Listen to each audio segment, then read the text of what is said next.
सभा पटल पर रखे जाने वाले पत्र। Item number 2 Shri Jitin Prasad. माननीय अध्यक्ष जी, मैं आपकी अनुमति से आज की कार्यसूची में क्रम संख्या 2 पर मेरे नाम के सामने उल्लिखित दस्तावेजों को सदन के पटल पर रखता हूं। Item number 3 Shri Arjun Ram Meghwal.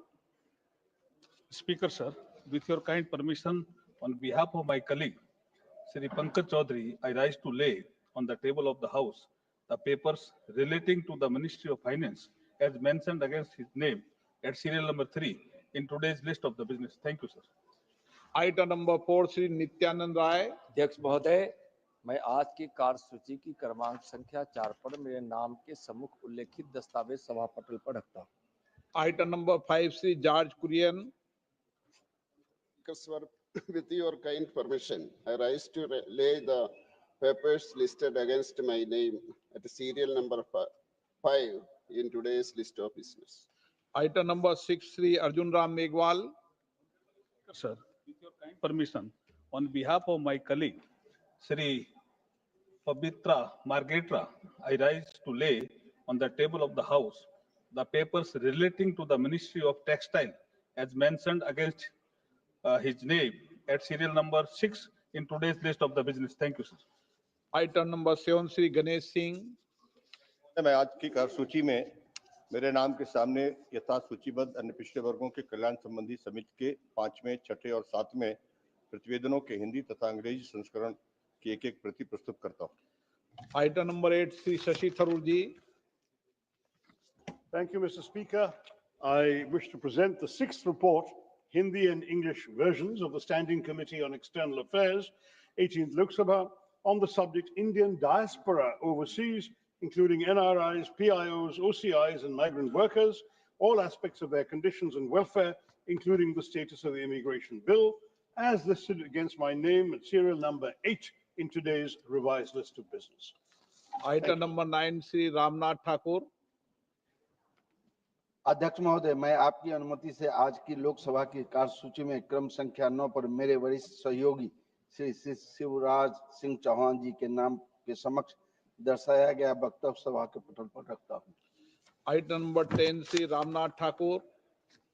अध्यक्ष जी, माननीय अध्यक्ष जी, मैं आज के लिए संशोधित कार्यसूची में मेरे नाम के आगे क्रम संख्या 10 के समक्ष दर्शाए गए वक्तव्य जो पीएम किसान योजना के अंतर्गत भारत की आकस्मिक निधि से निधियों का आहरण के बारे में है, उसे सदन के पटल पर रखता हूं। Item number 11 Shri Bhupathi Raju Srinivas. Shri Arjun Meghwal ji. Sir, I want to make a statement on behalf of Shri Bhupati Raju Srinivas regarding the status of implementation of the recommendation contained in the third report of the Standing Committee on Coal, Mines and Steel on demand for grants 2024-2025 pertaining to the Ministry of Steel. Thank you, sir. Item number 12 Shri Keshav Venugopal ji. मछुआरा समुदाय के समक्ष आ रही कठिनाइयों के विषय के बारे में मत्स्य, पशुपालन और डेयरी मंत्री का ध्यान आकर्षित करेंगे। श्री केसी वेणुगोपाल जी। Thank you very much, Honorable Speaker, sir, for giving me opportunity. I call the attention of the Minister of Fisheries, Animal Husbandry and Dairying to the following matter of urgent public importance, and I request that he may make a statement thereon regarding hardship faced by fishermen community. माननीय मंत्री जी। अध्यक्ष महोदय, एक विवरण सभा पटल पर रख दिया गया। माननीय श्री वेणुगोपाल जी। Thank you, sir. अभी टेबल भेज दे, कॉपी भेज।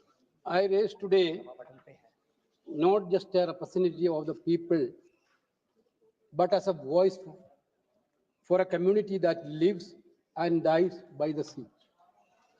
A community whose lives are deeply connected with the waves of ocean. Their cries are often drowned out by the roaring waves of indifference and neglect. I speak for our fishermen, the unsung heroes who have the unpredictable seas to bring food to our table, but they live in the shadow of neglect. Across the vast coast of Gujarat to Kanyakumari and Bengal to deep south and in the Andaman Island and Lakshadweep, they live every day at the mercy of nature, stormy seas, harsh winds, and uncertain fates. There are the people who feed our nation, but struggle to feed their own family, sir. Sir, here, in this country, there is only one job who didn't have the guarantee of getting wages. Every day, fisherman goes to sea for fishing. Morning, evening, night, all time they are going for the fishing. Sometimes they bring with fishes, bring back. Sometimes they come with empty hands. This is the only one. ഈ ഒറ്റ ജോലി മാത്രമേ ഉള്ളൂ sir ഈ ലോകത്ത്, ഈ രാജ്യത്ത്. ജോലി ചെയ്താലും കൂലി ഉറപ്പില്ലാത്ത ഒരേ ഒരു ജോലി മാത്രമേ ഉള്ളൂ. അത് മത്സ്യത്തൊഴിലാളികൾ ചെയ്യുന്ന ജോലിയാണ് എന്ന് പറയട്ടെ, സങ്കടപൂർവ്വം പറയാൻ ആഗ്രഹിക്കുകയാണ്. അവരുടെ ജീവിത പ്രയാസങ്ങൾ, ദുരിതങ്ങൾ, വേദനകൾ പലവട്ടം സഭ ചർച്ച ചെയ്തിട്ടുണ്ട് സർ. പക്ഷെ ആ ചർച്ചകളിലൂടെ ഒന്നും ഒരു പരിഹാരവും കാണാൻ കഴിയുന്നില്ല എന്നുള്ളത് കൊണ്ടാണ് അങ്ങ് അനുവദിച്ച ഈ കോളിംഗ് അറ്റൻഷൻ ഞാൻ ഇവിടെ സൂചിപ്പിക്കാൻ ആഗ്രഹിക്കുന്നത്. Sir, they do not seek rich or luxuries. All they ask for the dignity of a life without fear, a life where their children can dream beyond the horizon.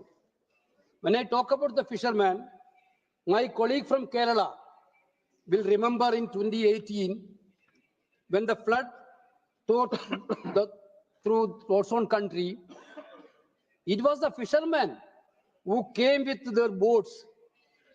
They reached every corner. They rescued thousands of people. They were the army. They were the angels. But do we remember them, sir? നമ്മൾ അവരെ വിളിച്ചിരുന്നു sir. അന്ന് ആ കാലഘട്ടത്തിൽ ഇത് കേരളത്തിന്റെ സൈന്യമാണെന്നും മത്സ്യത്തൊഴിലാളികളെ. വെള്ളപ്പൊക്കം വന്ന് ജനങ്ങൾ ദുരിതത്തിലായി, പാവങ്ങൾ മരിക്കുന്ന അവസ്ഥ വന്നപ്പോൾ ഈ പാവപ്പെട്ട മത്സ്യത്തൊഴിലാളികളാണ് ബോട്ടിൽ പോയി ഇവരെ മുഴുവൻ രക്ഷപ്പെടുത്തി കൊണ്ടുവന്നത്. അവരെയാണ് the army of Kerala. That point of time, everybody called like them. But whether we are remembering them now, this is a question I need an answer, sir. India is one of the largest fish producing countries. Morning also, Honorable Minister replied to a question. The sector provides food, nutrition, and livelihood to millions. Yet what do we back to those who sustain? So GDP numbers are very good. Our fishermen contribute to a booming industry, 1.24% of Indian gross value added and 7.28% to agricultural GVA in 2018 and 19. With an average growth of 7.53% in fish production, India's marine fisheries potential is immense. Morning, you spoke about it. Our exclusive economic zone spans over 2.02 million square kilometers, yet the wealth from this remains concentrated in few hands. While the true custodians of the sea, the fishermen, remain in chains of poverty, sir. It's break my heart, sir, Honorable Speaker, to witness this painful irony. Every time I travel across vast coastal such as my constituency, Alappuzha, I see men and women whose lives taste of salt. Not the salt of the ocean, but the salt of tears, sir. Tears of hardship, tears of neglect. These are the tears of those who have given everything to the sea and received nothing but despair in return. Sir, like coastal fishermen, inland fishermen are also there, sir. Apart from the sea-going fishermen, we have a considerable number of inland fishermen. The inland fisheries activities are conducted across an extensive network of rivers and canals, 1.95 lakh kilometers. Floodplain lakes, 8.12 lakh hectares. Backwaters, ponds, and tanks, reservoirs, with an estimated fish production potential about 17 million tons. Currently, the inland fisheries has emerged as a major contributor to the overall fish production in this country. Despite India being the second largest fish producer globally, the government policies and priorities are misguided, sir. The marine fishery sector is a unique and irreplaceable source of livelihood for millions and also our inland fishing communities. Yet, we lack even basic reliable data on the socio-economic conditions of our fishermen. How can we uplift the community when we cannot even measure the suffering of them? We have institutions like the National Fisheries Development Board, NFBD, DB, and the Central Marine Fisheries Research Institute, CMFRI, producing extensive research on fish species and marine resources. But where is the data on those who bring those resources to our shores? Where is the comprehensive national register of fishermen and their living standard? Are they not worthy of recognition, of being counted, of being seen? Sir, coastal zone, our coastal zone of India are among the most productive ecosystem in the world. Yet they were existential threats from sea level rise, coastal erosion, and flooding. The government must answer a fundamental question. Who control our coast, sir? Who control our coast? Who is monopolizing our marine wealth while the traditional custodians are pushed aside? Honorable Speaker, sir, it is alarming that one company operates a port of terminal every 500 kilometers along India's 7,516 kilometer long coastline. Only one company has the monopoly. They have, within 500, they have their own one big endeavor. The group now controls 14 ports and terminals, representing 27% of India's total port volume. Ports from Halda in West Bengal to Vizhinjam in Kerala are under their control. Sir, the problem, what is the problem? In these areas, total privatization of these ports now creating problem for the poor fishermen. Thousands of poor fishermen are being displaced, their livelihoods snatched away, their futures are stolen, sir. Sir, rivers and backwaters, look at I told about inland fishermen, sir. We have much of rivers and backwaters. For my own constituency, I think you had been there. Another beautiful backwater area in the world itself. Gateway of the backwaters. मुझे आप लेके कब गए जो मैंने देखा ही नहीं? बिल्कुल welcome. I'm inviting, sir. Vembanad Lake, our parliamentary affairs minister like that. Vembanad Lake is one of the most beautiful lake. But nowadays, what is the poor fisherman is not in a position to fishing there because complete weed, all Vembanad Lake become weed and mud, and area is also shrinking day by day. Therefore, our water bodies has to be purified, sir. Then only proper fishing can be done in that area. We need to clean our rivers and backwaters, remove the weeds, and bring life back to these waters. Our fishermen deserve a chance to live with dignity. Sir, ma'am, now I am coming to a major point, sir, which I bring into your notice earlier also. Now, Government of India is going for a seashore mining, offshore mining, sir. The government speak of the blue economy, but for whom? Under the offshore areas, Mineral Act 2023, private company will soon drill our sea beds, extracting crude oil, gas, and minerals. What will be left for the fishermen, sir? Whose livelihood is tied to these waters? I asked a question. Our IB Eden has asked a question in this session only.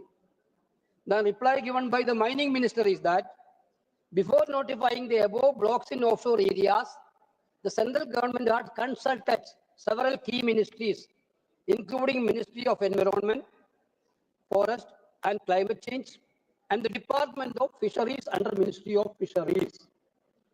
This is a direct question to Honorable Minister. whether the Fisheries Ministry has done a study on impact of this offshore mining. I have data by our scientists. Geological Survey of India, National Institute of Ocean Technology, National Institute of Oceanography, National Center for Polar and Ocean Research, National Geophysical Research Institute, and Earth System Science Organization are the agencies involved. These people are not studied any impact on sand mining, offshore mining. There are people who done this study. That type of people, I will tell you, sir, the studies suggest that offshore sand mining is often poorly managed, leading to severe environmental, social, and economical consequences. There is a knowledge gap in offshore sand mining management and sustainability, and we need to conduct additional research to fill this gap. According to FAO Global Fish Research Program, Volume 122, 2016, the main expected impact from seabed mining are: 1. Changes in the seabed landscape by removing nodules from the sea floor. Number 2, changes in the marine habitat that sustain different forms of life. Number 3, sediment plumes, which will cause a reduction of oxygen and light in the water column and the introduction of metal into the water column. Next, disruption of the seafloor and redistribution of sediments, causing some benthic ecosystem and creatures to be buried. 5, very slow ecosystem recovery from the changes to the seafloor and displacement of marine life.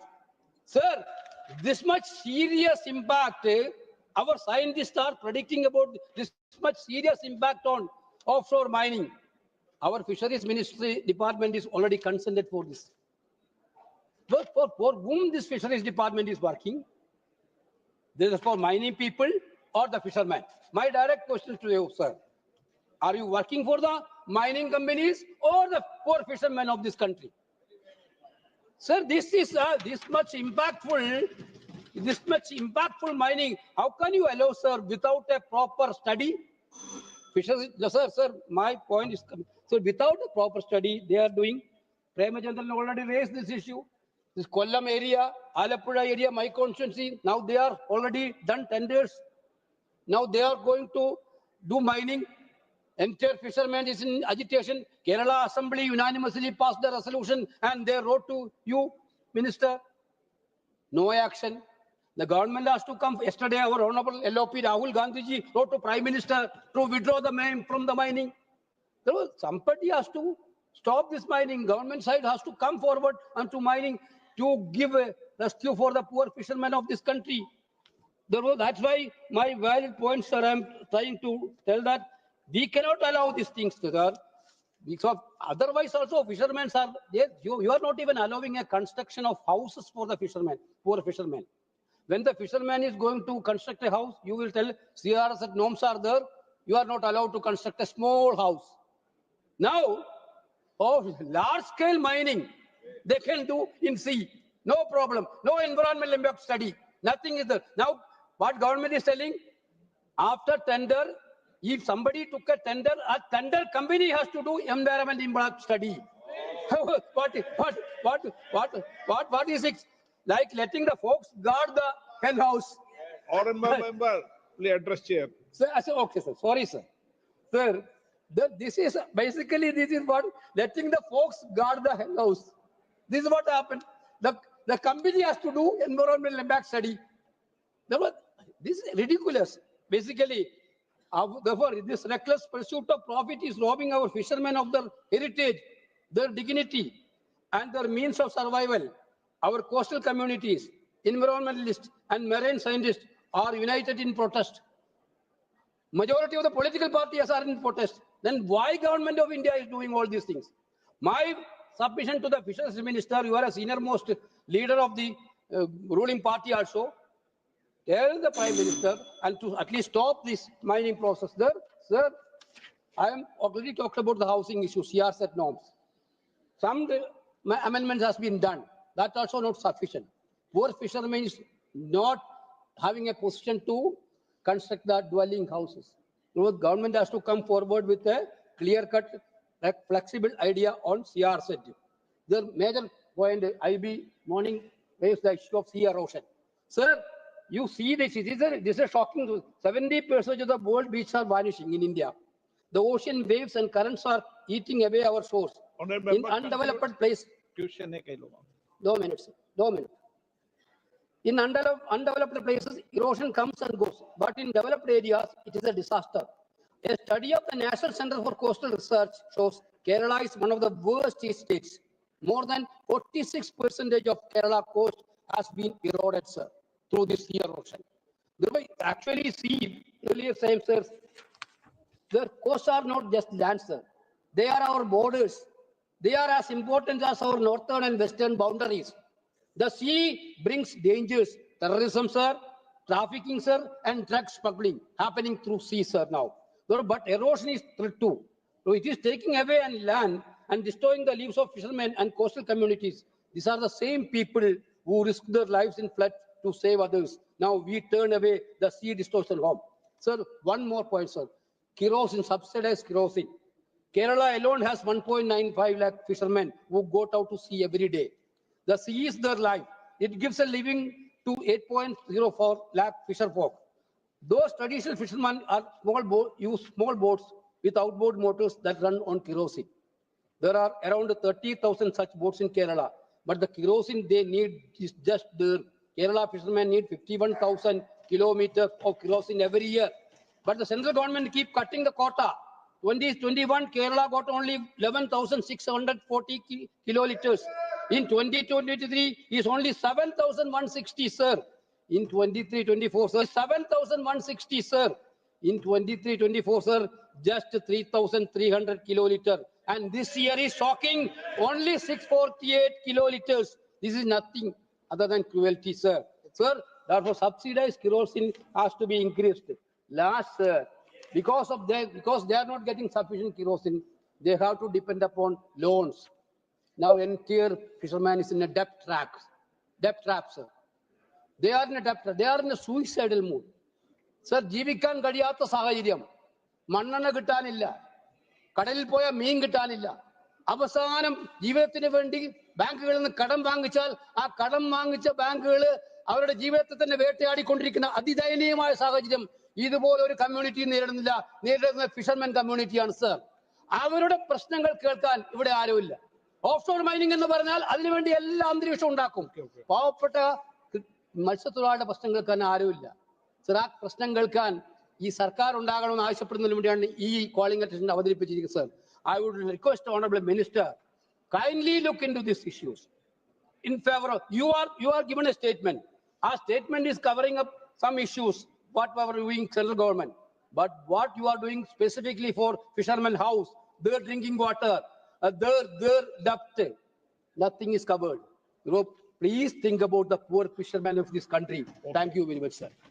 CTR बालू जी, आप केवल प्रश्न पूछना है. आप senior leader है, call attention में main व्यक्ति I understand, sir. I understand, sir. So I'll be very short. Kindly give me a few minutes.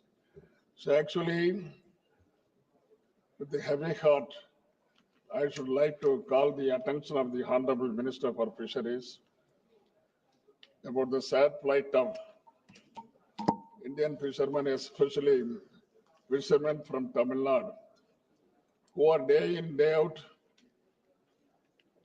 are subjected to hardship in the hands of Sri Lankan security forces. And every day, government of Tamil Nadu is writing to the state guards to intervene and see that proper action is taken, or the government of Sri Lanka should be advised properly so that things may not go wrong. Sir, on 18th February, I made an observation in this house itself. On 18th February, sometime back, I made an observation. On 18th February, Honorable Minister for External Affairs Jaishankar has written to me. But this is also it's a subject matter connected to the two ministries.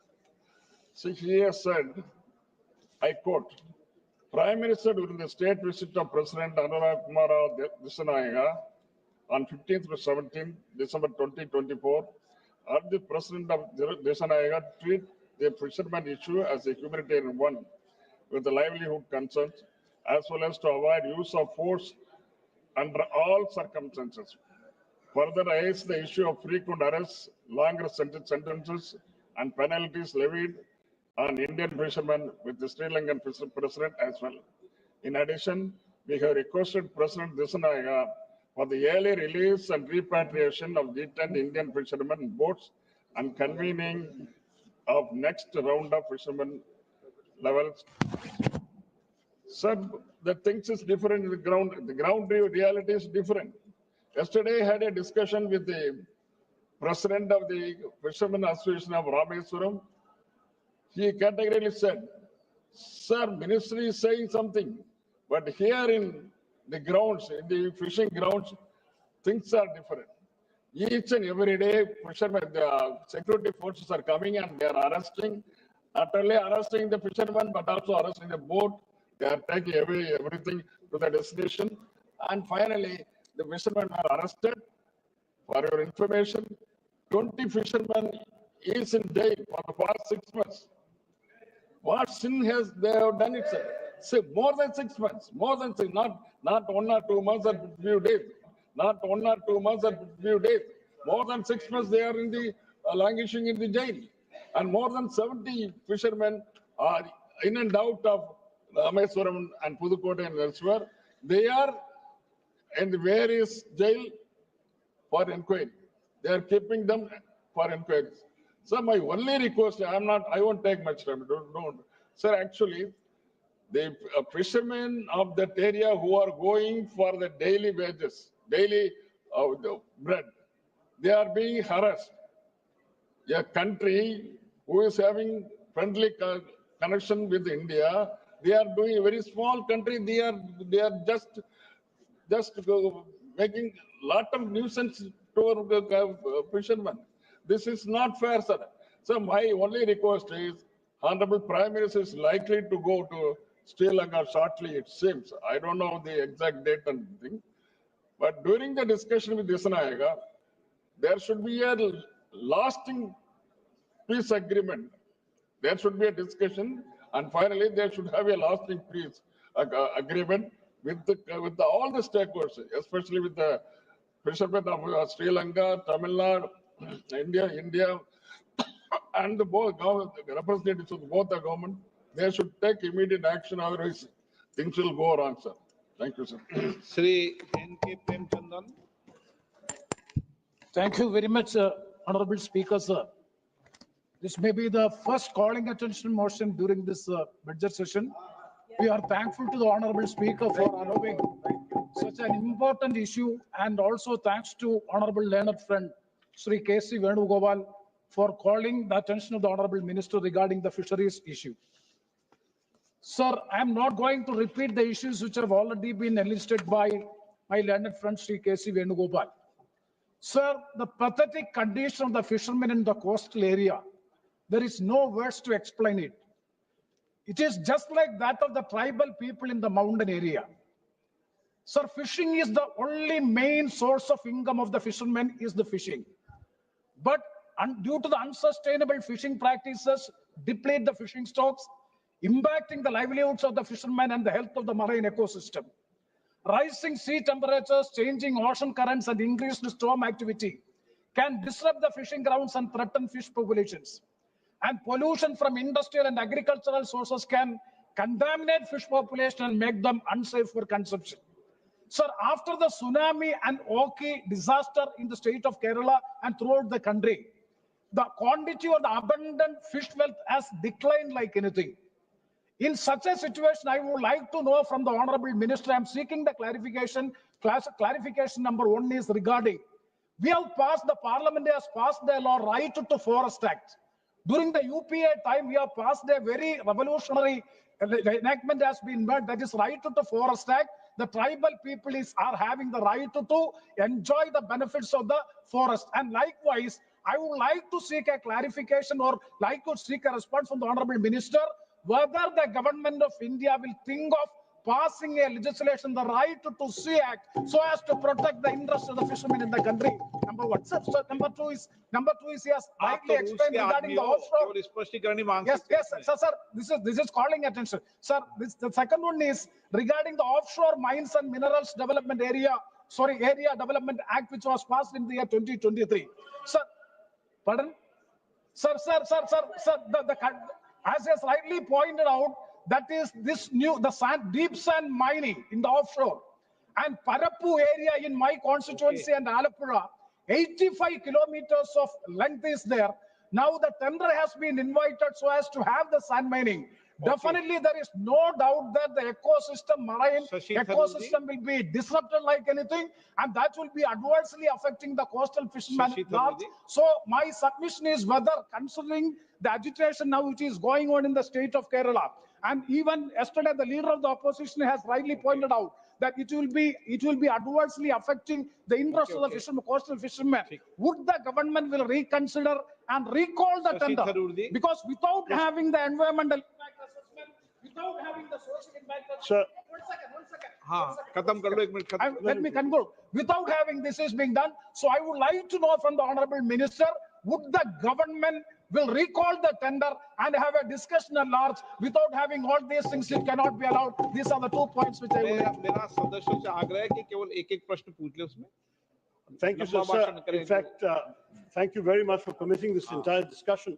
I do have 5 clarifications to ask the minister, sir, because these are issues I have been raising for 15 years in this house without satisfactory response. I'll be very brief on each of them. Number one, sir, coastal erosion. Yes, sir. I mean, coastal erosion is something that affects my constituency gravely. Ferocious monsoons have been devastating our coastline, destroying homes and livelihoods, and the fisher folk are suffering terribly because of a lack of adequate sea walls and groins. This issue was raised this morning by my colleague Haibi Eden. The minister's reply put the entire onus on the state government. The state government says they don't have the resources. So Bharat Mata ki dharti ja rahi hai. Ye jo akraman ho raha hai samudra se, hamari dharti ja rahe, meri constituency se 64 square kilometers chale gaye hain. तो उसमें क्या central government की कोई responsibility नहीं है, कोई जिम्मेदारी नहीं है? I would like to request the minister to assume the responsibility for protecting Indian territory. Second, sir, lack of fishing harbors. You've talked about the PMMSY supporting 100 coastal villages, but the coastal villages are not enough. They need harbors. We have, in my constituency, we have 28% of Kerala's fishermen, sir, and they have absolutely no harbors other than one major port that's now coming up. Hundreds of fishermen are literally unable to make a living. They have long-standing demands for fishing harbors in places like Puntura and Valiyadura, but no action has been taken. We would appreciate some clarification from the minister. Number 3, sir, kerosene shortage. This has been raised by many members. I'll be very brief. जो विषय एक बार उठ गए हैं उसको दोबारा क्यों उठा? 5 प्रश्न है, sir. तीसरा ये है that the question once again is the government says they would like to encourage our fisher people to shift to cleaner fuels like LPG and PNG and so on. But they don't have engines. These are poor people. They have kerosene-fueled engines on their traditional fishing craft. Can the government, if they cannot give subsidized kerosene, can they subsidize new engines to use the fuel the government wants them to use? That clarification should be given, sir. 2 more on offshore mining, sir. One simple question. I had asked a question last month, to which I got a reply from the minister. No, sir, 1 second. And the reply from the minister says very clearly that they have not conducted an environmental impact assessment on offshore mining. When can that be done?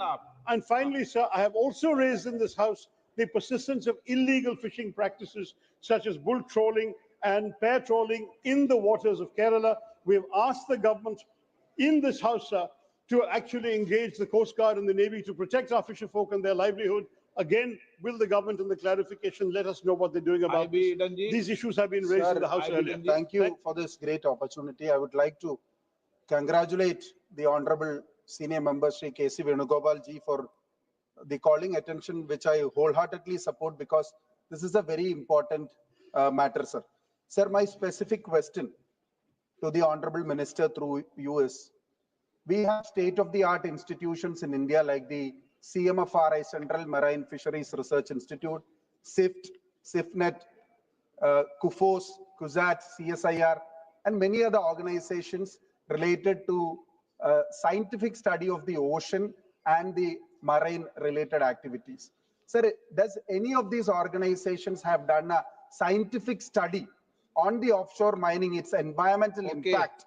And sir, how can the government of India give the tender to the study? Sir, concluding, sir, concluding. How can the government give the tender of the environment impact study to the same company who does the offshore mining? Sir, it is disastrous, sir. I would like you to intervene in this matter. And आप पूछना चाहते हैं? Sir, thank you, sir. I fully associate with the expression and the opinion expressed by Honorable K.C. Venugopalan and others. Sir, one question also. Sir, the coastal belt faces frequent climate disruption like cyclone and extreme weather.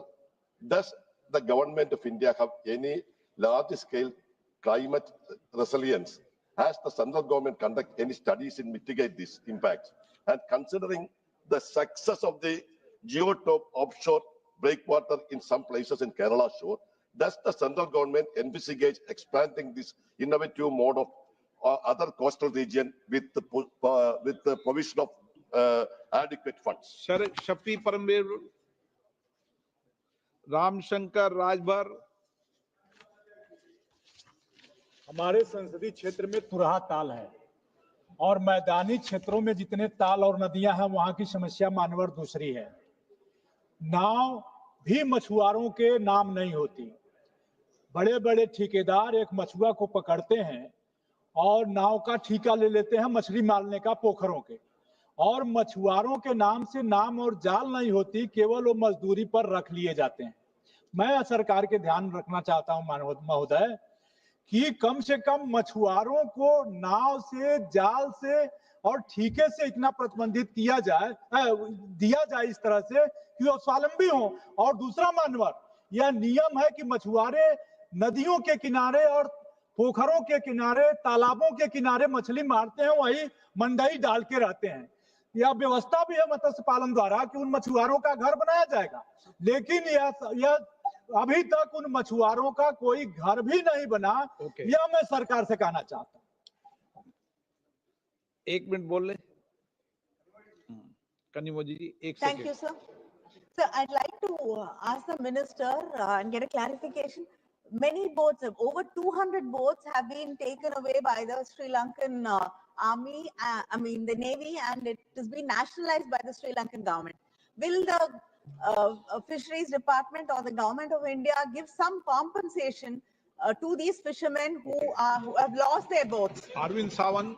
Earlier it was done, sir. I want to know whether they will give a compensation because the Tamil Nadu government is giving. Arvind Sawant. Thank you माननीय अध्यक्ष साहब। मुंबई बंदर में जो सारी हमारे कोंकण के बहुत बड़ा किनारा है, 720 किलोमीटर का किनारा है महाराष्ट्र, और वहाँ बेचारे फिशरमैन जो है मछुआरे अपना काम करते हैं। सबसे पहली समस्या उनको दो आती है। इसमें एक पहली आती है कि केरोसिन नहीं मिलता उनको, डीजल और केरोसिन दोनों लगते हैं। तो केरोसिन मिलता है, डीजल सब्सिडी पे मिलना चाहिए, वो नहीं मिलता। उसके बाद में फिशरमैन और तकलीफ में आते हैं। और दूसरी बात है, जो हवामान में बदलाव आता है, तो कभी लाल झंडा बोलते हैं वो लाल झंडा कभी समय पे फैलता है, तब तक अंदर वो शिपिंग के लिए जाते हैं। तो वो सुरक्षा प्रदान करने के लिए उसके ऊपर भी मॉनिटरिंग की आवश्यकता है। ये दो काम महत्वपूर्ण है। मुंबई, एक वाक्य और है, मुंबई पोर्ट अथॉरिटी जो कुछ डेवलपमेंट करती है वो मछुआरों को विश्वास में लेकर करे तो उनके लिए सहायता होगी। धन्यवाद। माननीय मंत्री जी, आपका नहीं, माननीय मंत्री। अध्यक्ष महोदय, अनेक सदस्य वेणुगोपाल जी ने कई बातों की चर्चा की। इसमें एक उनका है कि जो 30 मिलियन, लगभग 30 मिलियन मछुआरे भाई हैं और गरीब हैं, वास्तव में गरीब हैं, उनके प्रति सरकार का इंडिफरेंस और नेग्लेक्ट, ये सही नहीं है अध्यक्ष। बल्कि सच्चाई यह है कि प्रधानमंत्री मोदी जी की सरकार ने ही उनकी गरीबी पर ध्यान दिया और उनके उत्थान के लिए योजनाएं की। और आज उसका परिणाम है कि हमारा मत्स्य उत्पादन पूरे दुनिया में दूसरे स्थान पर है। आपने भी वर्षों तक शासन किया इस देश में। 2013 तक आपने शासन किया, 14 में प्रधानमंत्री मोदी जी आए। आपके समय में तो मछुआरे भाई जो हैं वो भूखमरी के कगार पर थे। आज हम आपको बताएंगे, अध्यक्ष महोदय और माननीय सदस्य को भी बताएंगे कि प्रधानमंत्री जी ने क्या क्या इनिशिएटिव लिया जिसके कारण आज मछुआरे समुदाय के लोग सुखमय जीवन जीते रहे और कुछ हद तक उनके दूर हुई है। आपको बताएंगे। आपको देखिए, आप वेणुगोपाल जी, आपको जब हम आईना दिखा रहे हैं तो अपना चेहरा देख के आपको क्यों चिढ़ हो रहा है? अरे अपना चेहरा तो देखिए, क्या किया आपने। अब ये ऑफशोर माइनिंग की बात कर रहे थे, पहले हम उसी का अध्यक्ष महोदय जवाब दे देते हैं। ऑफशोर माइनिंग का कोई कंसेप्ट इस देश में नहीं था। सबसे पहला ऑफशोर माइनिंग का कंसेप्ट अगर लाया तो यूपीए सरकार ने offshore areas and mineral and development act 2002 यहां इस सदन में पास कराया और उसके बाद से हुआ। सुन लीजिए, अरे बैठिए, पूरा सुनिए, आप सुनिए बात, अरे सुनिए तो सही, अरे आप बतवा तो पूरा, अरे पूरा सुनिए तो सही, अभी पूरा बता रहे हैं ना। अरे आपको पूरा बात कहां सुन रहे हैं। उसके बाद 2010 में इन्होंने रूल्स बनाए। आज तक कोई ऑफशोर माइनिंग केरला में या किसी समुद्री तट में प्रारंभ ही नहीं हुआ है, तो उसके कहां सवाल है, उसके प्रभाव का, कुप्रभाव का? कोई नहीं हुआ है। सिर्फ हम आपको बताना चाहते हैं अध्यक्ष महोदय कि एनआईटी, उसके लिए एनआईटी 13 ब्लॉक्स के लिए नवंबर में जारी हुआ है, नवंबर 2024 में, और उसमें मात्र 3 ब्लॉक्स हैं जो केरला के हैं और वह भी 12 नॉटिकल माइल से बाहर के हैं, जो एक्सक्लूसिव इकोनॉमिक जोन में आता है। आप कहां से बात कर रहे हैं ऑफशोर माइनिंग की बात? आज तक तो ऑफशोर माइनिंग प्रारंभ ही नहीं हुआ। आप कह रहे हैं कि उसका व्यापक प्रभाव पड़ रहा है, सारे लोग बात कर रहे हैं। अरे आप सारी बात, और ये पूरा मामला खनन मंत्रालय से, हमने खनन मंत्रालय से जो सूचना प्राप्त किया है उसके आधार पर हम इनको बता रहे हैं।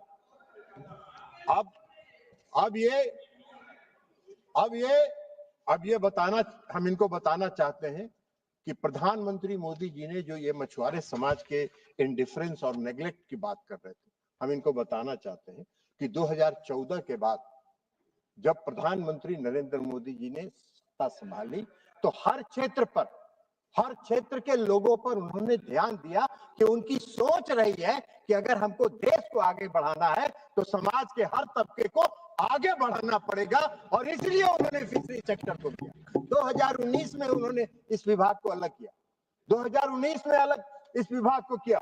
उसके पहले ब्लू रिवॉल्यूशन से उन्होंने शुरू किया इस क्षेत्र के लोगों के और मछुआरा भाइयों के कल्याण की योजनाओं का। 2000 नीली क्रांति, ब्लू रिवॉल्यूशन, उसके बाद फिशरी डिपार्टमेंट को अलग किया 2019 में उन्होंने, ताकि उस पर फोकस्ड हो सके, उस पर ध्यान केंद्रित करके उन पर ध्यान दिया जा सके। उसके बाद प्रधानमंत्री मत्स्य संपदा योजना उन्होंने चलाया, और इस सब के बाद उन्होंने fishery infrastructure development fund FIDF बनाया, ताकि इंफ्रास्ट्रक्चर के डेवलपमेंट में और भी योगदान हो सके। और ये उनका प्रयास रहा, और उनके प्रयास के कारण, इसके कारण आज आधारभूत संरचना इंफ्रास्ट्रक्चर का डेवलपमेंट पूरे देश में बड़े पैमाने पर हुआ। अभी शशि थरूर साहब बोल रहे थे, शशि थरूर साहब मुझसे भी मिले थे। मुझको सहानुभूति है उनकी समस्या के साथ। मैंने उनको बताया भी है अध्यक्ष महोदय कि आपकी समस्या के साथ मेरी सहानुभूति है, लेकिन उसका रास्ता है कि राज्य सरकार से थोड़ा रिश्ता ठीक कर लीजिए तो आपका बाकी सब कल्याण हो जाएगा। अब उनके पास पैसे नहीं है, आपको देने के लिए नहीं है, आपको देने के लिए थरूर साहब नहीं है। आप थोड़ा रिश्ता सुधार लीजिएगा तो आपका भी के लिए पैसा निकल आएगा। तो हमने आपको बताया है, उनके पास पैसे नहीं, हमारे पास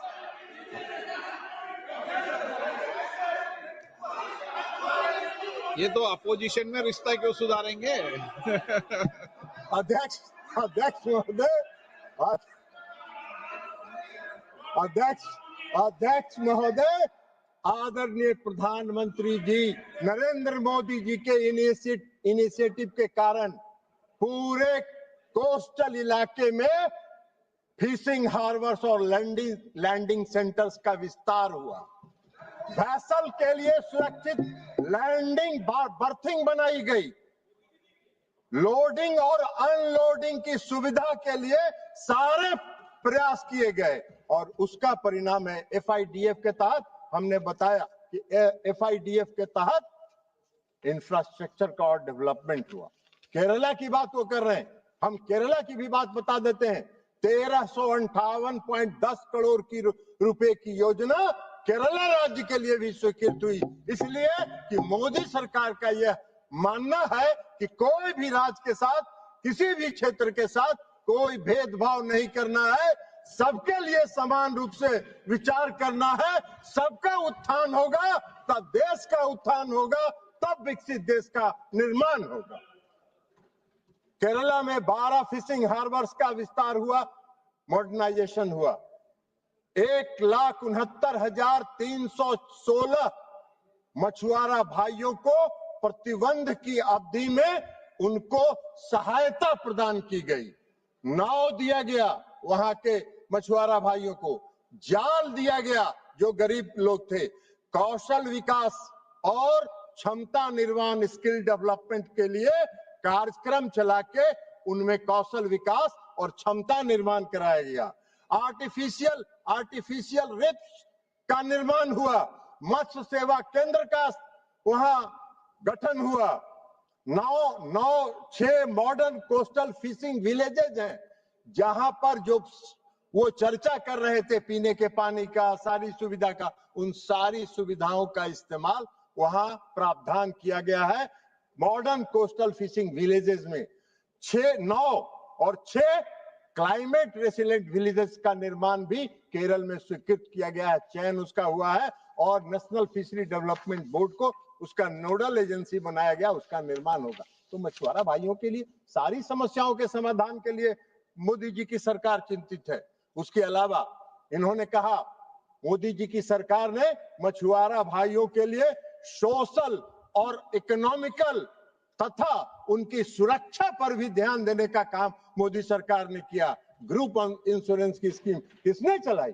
ग्रुप इंश्योरेंस की स्कीम मोदी जी की सोच का परिणाम है कि मछुआरा भाइयों को जब दुर्घटना में उनकी मृत्यु होती है तो 5 लाख रुपए, अगर गंभीर रूप से घायल है तो 2.5 लाख रुपए और कम बीमार है, घायल है तो 25,000 रुपए की सहायता उनको ग्रुप इंश्योरेंस स्कीम से दी गई। किसान क्रेडिट कार्ड किसकी योजना है?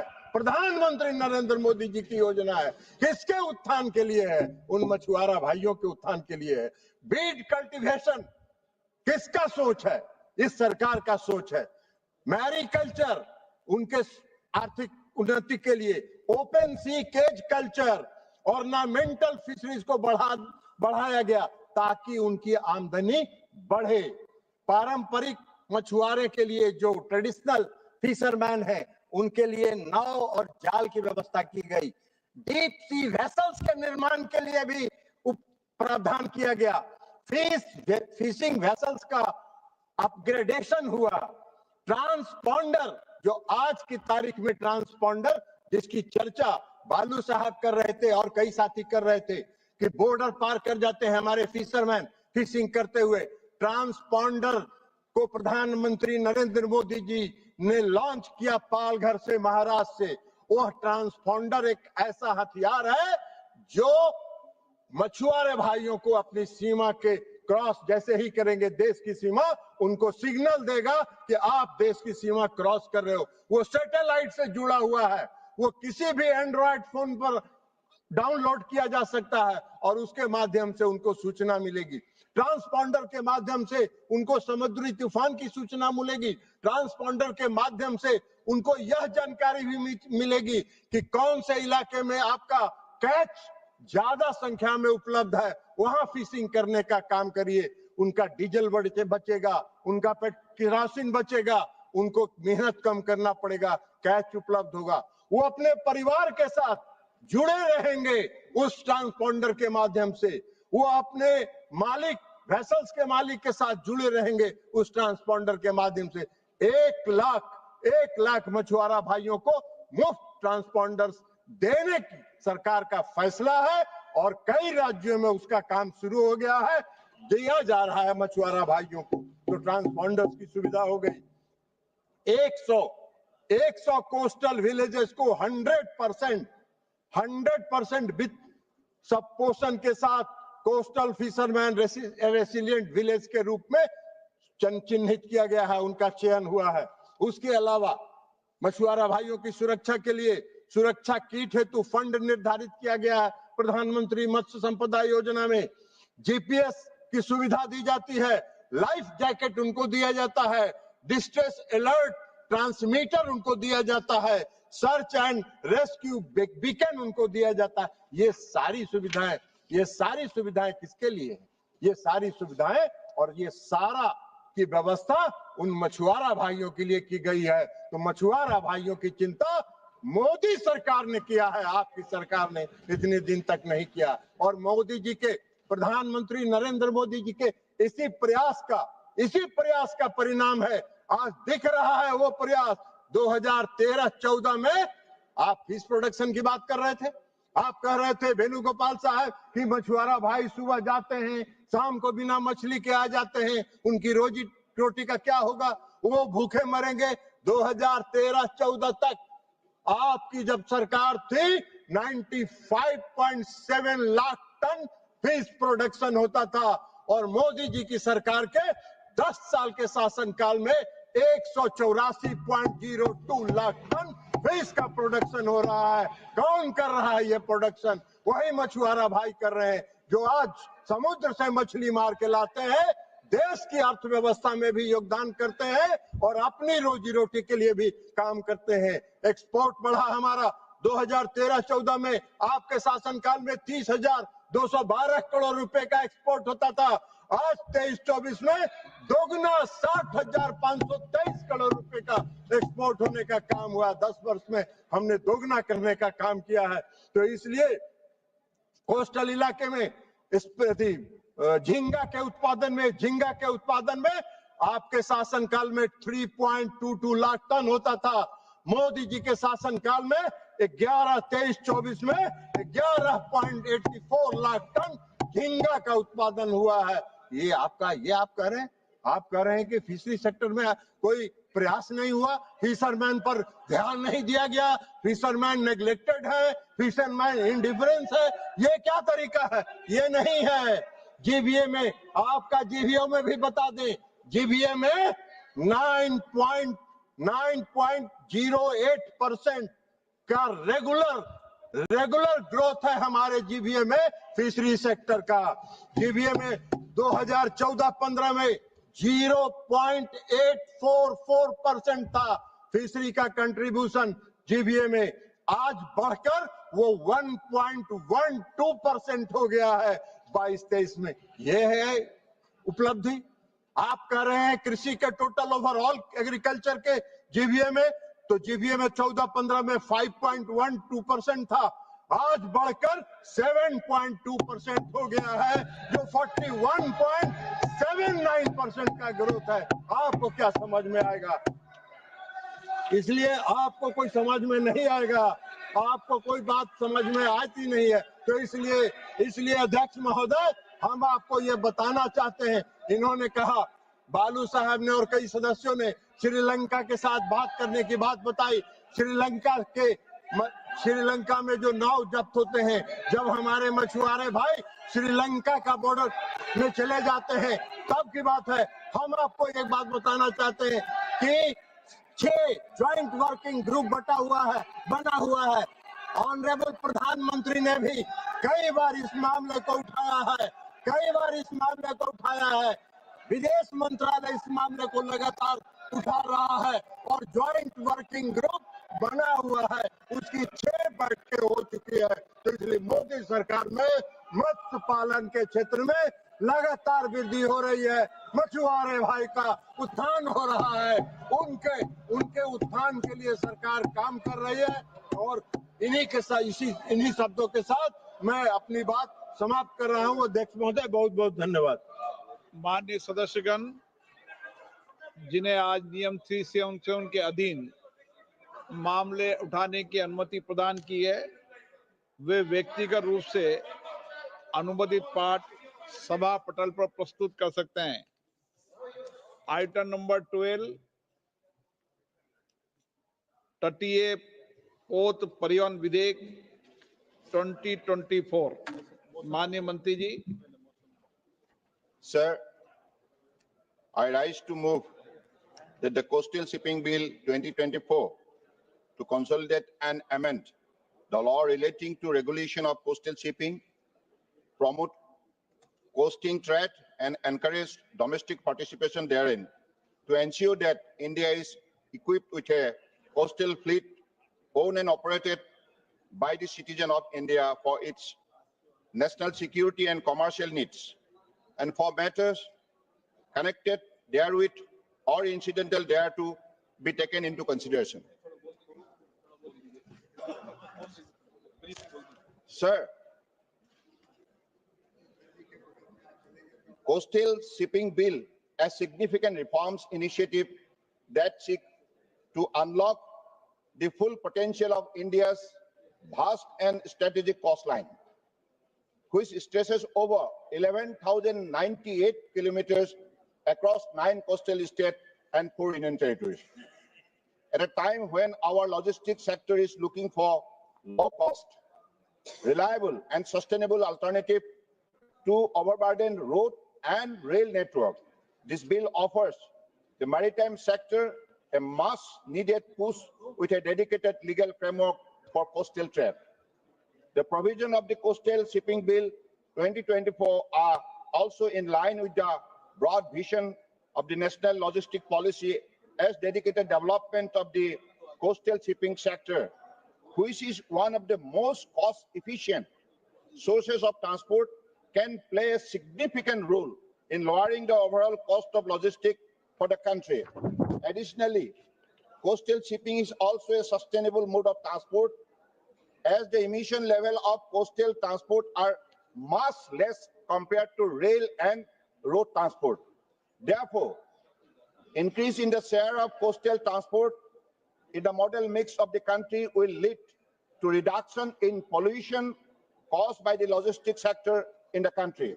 Sir, presently, regulation and licensing of coastal shipping is governed by the Part 14 of the Merchant Shipping Act 1958, which applies only to mechanized vessels.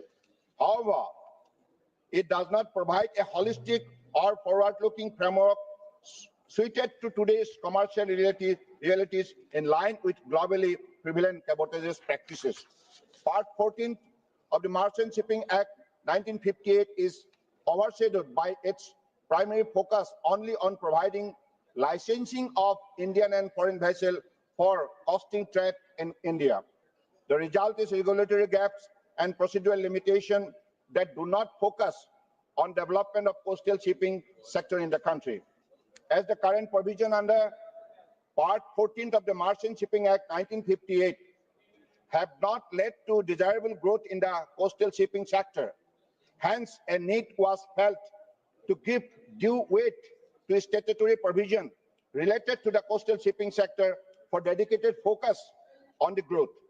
It is thus necessary to enact a separate legislation that consolidates, updates, and simplifies the coastal shipping framework in line with the needs of a modern logistic economy and the global best practices. Madam, the Coastal Shipping Bill 2024 is designed to do exactly that, to make coastal trade easier, more competitive, and better integrated with India's overall transport vision. Madam, This bill introduces several forward-looking provisions. Chapter 1, 2 clauses consist of provisions on commencement and definition for the bill. Chapter 2, 5 clauses deal with provision regarding licensing and regulation of foreign vessels participating in coastal trade of India. Chapter 3, 2 clauses provide for formulation of the National Coastal and Inland Shipping Strategic Plan and creation of a national database for coastal shipping. Chapter 4, 5 clauses provide for licensing and regulation of foreign vessels chartered by Indian entities. Chapter 5, 19 clauses consist of penalties and offences for any contraventions of the provisions of the bill. The provisions related to penalties are in line with the central government goal of decriminalization of law. Chapter 6, 9 clauses consist of provisions regarding power of DG shipping to seek information, issue direction, central government power to issue direction and provide exemption, among others. With respect to the key provisions of the bill, first and foremost, it does away with the requirement of a general trading license for Indian ships to engage in the coastal trade, that is clause 3. This step will significantly reduce compliance burden and promote ease of doing business for Indian shipping companies, which is in line with the Government of India's mission of enabling ease of doing business. Secondly, Madam, the bill provides that the foreign vessels may only participate in India's coastal trade under a license issued by the Director General of Shipping, clause 4, and allows the imposition of statutory conditions on such licenses. This may include crewing requirement or stipulation that part of the vessel be built in India. This will not only support Indian shipyard and generate employment for Indian seafarers, but also protect our long-term strategic maritime interests. Madam, importantly, the bill mandates the preparation of a national coastal and inland shipping strategic plan, clause 8, to be revised every 2 years. This will assess the condition of shipping routes, forecast future traffic, identify areas for improvement, and promote synergy with inland waterways. The plan being formulated under clause 8 is rightly referred to as a strategic plan because it will provide the long-term vision and determine the roadmap to achieve the goal specified in the preamble of the bill. Further, the integration of coastal and inland waterways will promote regional development of riverine and coastal areas alike in the country. This bill will also give impetus to the long-term vision of development of coastal and inland waterways transport in states such as Odisha, Karnataka, and Goa, among others. Another major step is the creation of a national database of coastal shipping, that is in clause 9, containing details of the license issued, road use, vessel involved, and other key information. This will bring transparency, enhance coordination, enable data-driven and timely decision-making for regulators, shipping companies, and the broader logistic ecosystem.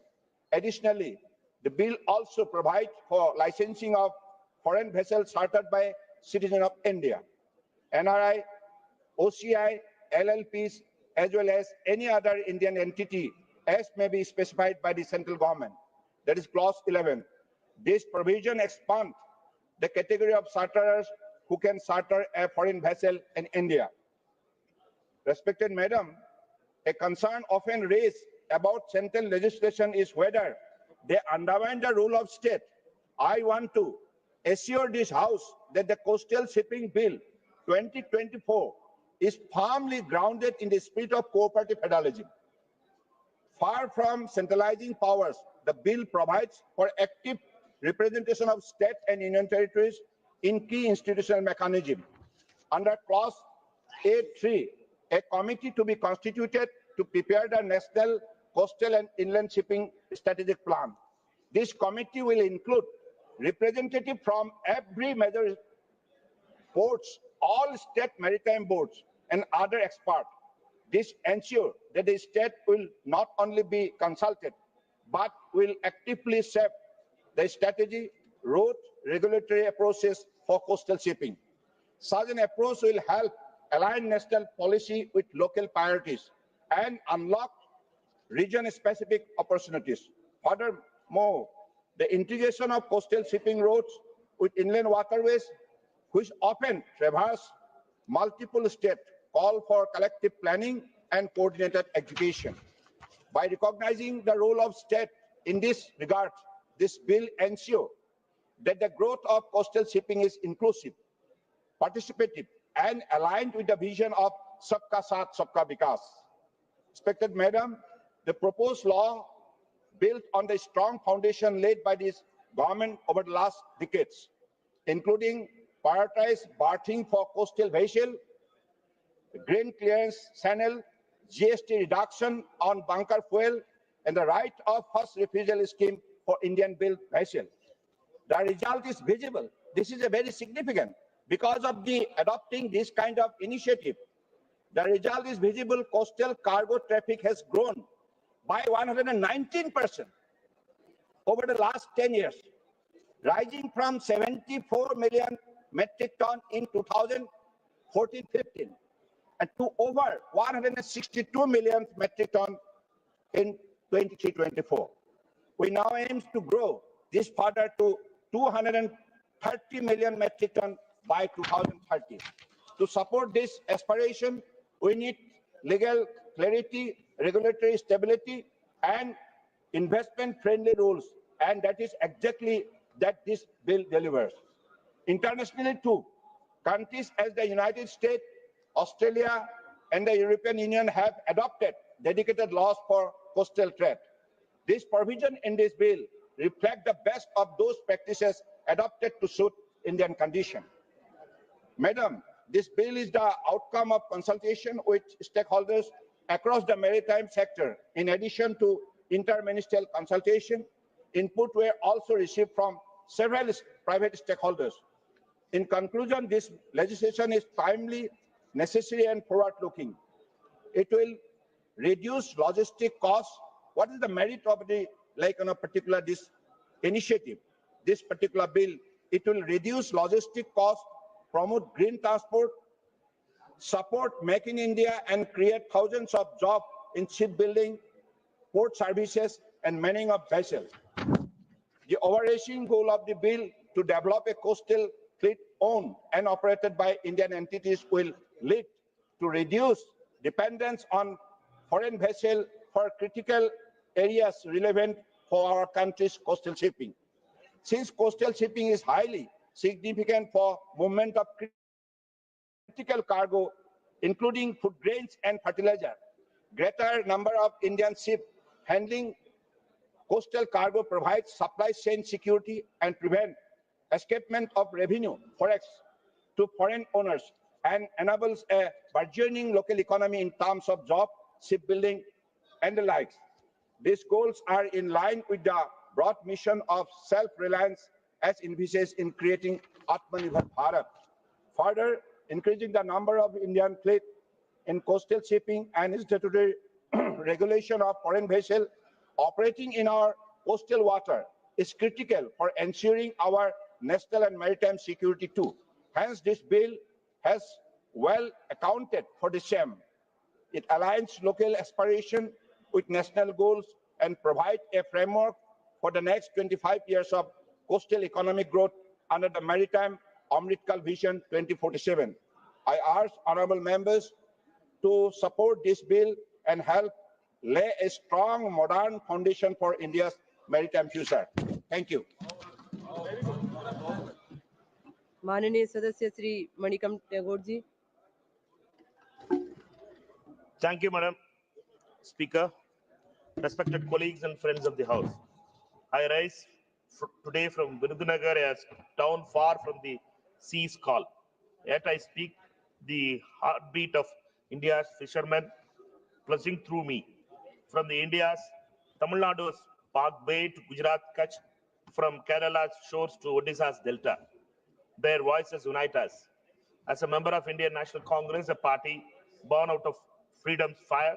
I open this debate not just as on the Coastal Shipping Bill 2024, but on the legacy and the stretches back on thousand years to the Cholas, whose ships ruled the seas, to VOC Pillai, who defied empires, and East India Company, to the fishermen of today, betrayed by neglect and greed.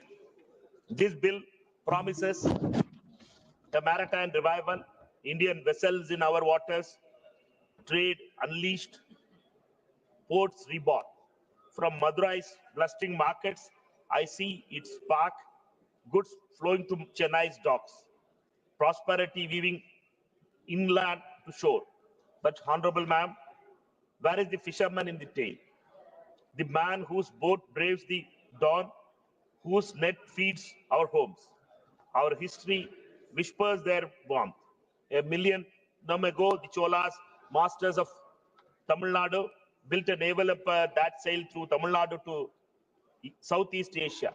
Rajendra Cholan in 1025 sent fleets of wooden ships, some say hundreds strong, to conquer now in Indonesia, Sri Vijaya. Their shipyards in Nagapattinam crafted vessels of teak and skill.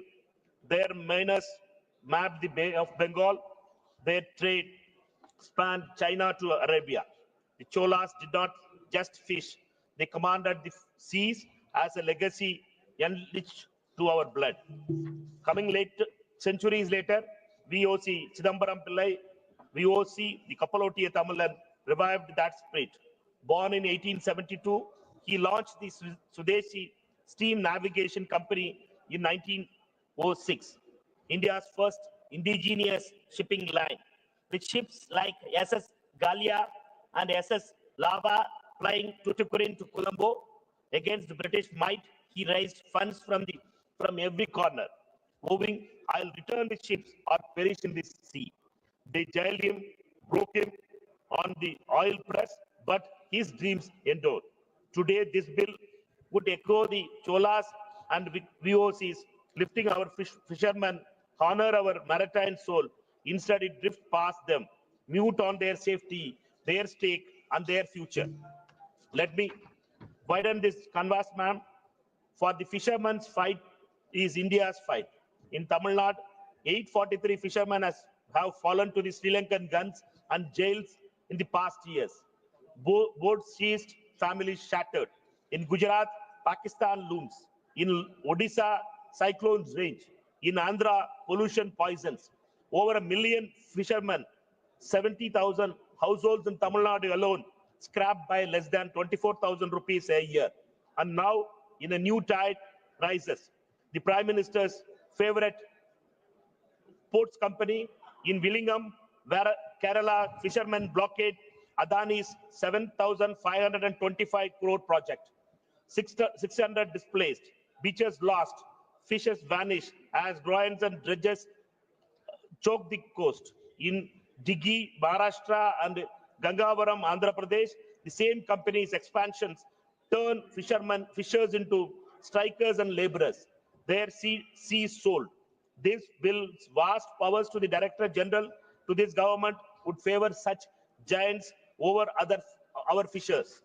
The Congress party demands justice. Honorable Madam, as the Cholas ruled with strength, VOC fought with courage. First, safety, modern boats, weather alerts, life vest for every fisherman from Kanyakumari to Puri. Not words, but law. Second, ma'am, livelihood. Certify their boats for trade under this bill. Train them as the Cholas trained their navy. Scrap 30% wage tax. Foreign crews escaped. Third, ma'am, diplomacy. End Sri Lanka and the Pakistani assaults. Free our boats. Show Cholas bravery, not cowards. Fourth, ma'am, environment. Curb pollution, climate change, and probe the Prime Minister's favorite ports. Are they eroding our coast, starving our fish? We need independent studies, not corporate tales, ma'am. The Cholas built empires on the sea. VOC built deviance. Yet today, this government props up Adani while fishermen sink. Willingham delays cyclones, granite storages, costs Kerala's crores. Yet the company thrives. Gangavaram's coal stalls over fishermen strikes, but who hears? In 2021, fishers rejected the fisheries bill for its fines and neglect. Now they distrust this bill, seeing Adani's hands where Chola and VOC would be. The Congress party, which freed the nation, says consult them, form a committee, MPs from every coastal state to rewrite this bill with our ancestors' vision. A shield for fishers, not a sword for typhoon. From Virudhunagar, I see this trend in view. Fish from Nagapattinam feeds my people. We fought for fireworks laborers when lives were attacked. Now we fight for fishers when ports and policies are threatened. This government must act not with slogans but with solutions, ma'am. Fund Sagarmala fully, not faintly. Build ports as Cholas did, not burdens them. Free our fishers, not foreign fleas or Modiji's favorite companies' ambitions. Let this bill be tied that lifts all, a tribute to the Cholas ships, VOC's sacrifice and fishermen's sweat. I stand with this, Honorable Ma'am, with a challenge. Make this house the fisherman's voice. The Cholas echo, see VOC's cry from the island to ocean. We are one. The sea is vast, but our resolve, forged by history giants, must be vaster. Let us begin. Thank you, ma'am. माननीय सदस्य श्री अरुण गोविल जी। जय श्री राम। धन्यवाद अध्यक्ष महोदय। Coastal shipping bill 2024 Lok Sabha में 2 दिसंबर 24 को पेश किया गया था। इस बिल का मकसद भारत के कोस्टल ट्रेड को बढ़ाना तथा भारतीय ध्वजवाहक समुद्री जहाजों को बिना किसी बड़ी फॉर्मेलिटी या लाइसेंस के कोस्टल ट्रेड की परमिशन देना है। अभी कोस्टल शिपिंग में विदेशियों का वर्चस्व है। 2005 में यूपीए सरकार ने जब देश के पूर्वी तट और पश्चिमी तट के बीच व्यापार के लिए रास्ता छोटा करना चाहा, राम सेतु को तोड़ने की साजिश की, तब पूरे देश का ध्यान कोस्टल शिपिंग और यूपीए सरकार द्वारा भगवान श्री राम को काल्पनिक बताने की ओर गया था। तत्कालीन संस्कृति मंत्री श्रीमती अंबिका सोनी द्वारा भगवान राम को काल्पनिक बताने का एफिडेविट देने पर पूरे देश में यूपीए सरकार की घोर निंदा हुई और उन्हें वो एफिडेविट वापस लेना पड़ा। भारी जन विरोध के कारण तत्काल यूपीए सरकार राम सेतु को तोड़ नहीं पाई। आदरणीय प्रधानमंत्री श्री नरेंद्र मोदी जी के नेतृत्व में भारत सरकार ने 2014 में राम सेतु तोड़ने की परियोजना को पूरी तरह खारिज कर दिया। प्रधानमंत्री जी के इस आश्वासन पर पूरे देश की धर्मपरायण जनता ने चैन की सांस ली। वास्तव में केंद्र सरकार की तेज निगाह से तटीय पथवार व्यापार भी छूटा नहीं है। प्रधानमंत्री जी ने ग्लोबल मैरीटाइम समिट 2023 का मुंबई में उद्घाटन करने के साथ समुद्री क्षेत्र में इंटरनेशनल व नेशनल भागीदारी के लिए 23,000 करोड़ रुपए से अधिक के प्रोजेक्टों का उद्घाटन करके देश को समर्पित किए तथा 2047 तक भारत के समुद्री बुनियादी ढांचे में सुधार के लिए 80 लाख करोड़ रुपए का निवेश की घोषणा की। जनवरी 2024 में आदरणीय प्रधानमंत्री जी ने कोची में भाषण देते हुए कहा, जब भारत समृद्ध था तब भारत की असली ताकत उसके बंदरगाह व पोर्ट सिटी ही थे। आज भारत वैश्विक व्यापार का बड़ा केंद्र बनने जा रहा है और हम समुद्री ताकत बढ़ाने पर पूरा ध्यान दे रहे हैं।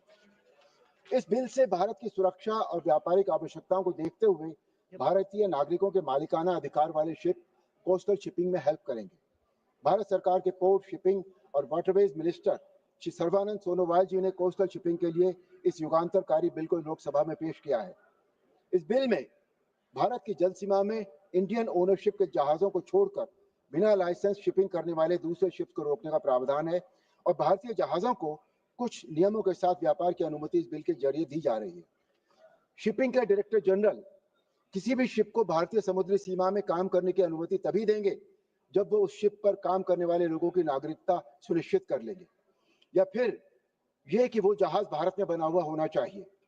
इस प्रकार क्षेत्र में भारतीय लोगों के लिए नौकरी की बड़ी संभावनाएं पैदा होंगी और भारत में शिप बिल्डिंग को भी प्रोत्साहन मिलेगा। इस बिल के जरिए कोस्टल शिपिंग के विकास एवं वृद्धि के लिए national coastal and inland shipping strategic plan तैयार करने की भी योजना है।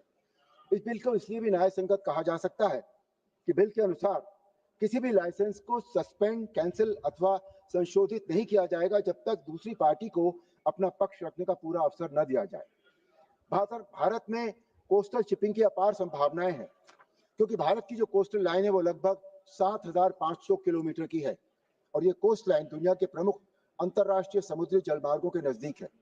हमारी कोस्ट लाइन से जहां एक और मॉरिशस, अरब, अफ्रीका, यूरोप इत्यादि देशों को और क्षेत्रों को व्यापार किया जा सकता है, वहीं अगर हम ईस्ट की तरफ देखें तो सिंगापुर, मलेशिया, इंडोनेशिया, ऑस्ट्रेलिया और पूरे दक्षिण पूर्व एशिया के देशों के साथ व्यापार किया जा सकता है। भारत को अपनी लंबी कोस्ट लाइन का एक बड़ा लाभ यह भी है कि कोस्टल शिपिंग के जरिए व्यापार करना व्यापार के दूसरे साधनों के मुकाबले बहुत सस्ता पड़ता है। इतनी बड़ी कोस्ट लाइन के कारण अगर बंगाल से केरल तक माल ले जाना है तो कोस्टल शिपिंग उसमें बहुत अधिक सहायक है। इसी तरह यदि केरल से गुजरात तक माल पहुंचना है तो उसके लिए शिपिंग सबसे सस्ता जरिया है। वास्तव में कोस्टल शिपिंग भारी कार्गो को एक समुद्री तट से दूसरे समुद्री तट तक ले जाने में बेहद सहायक है और एक कोस्ट लाइन से 20 नॉटिकल मील तक कोस्टल शिपिंग मानी जाती है।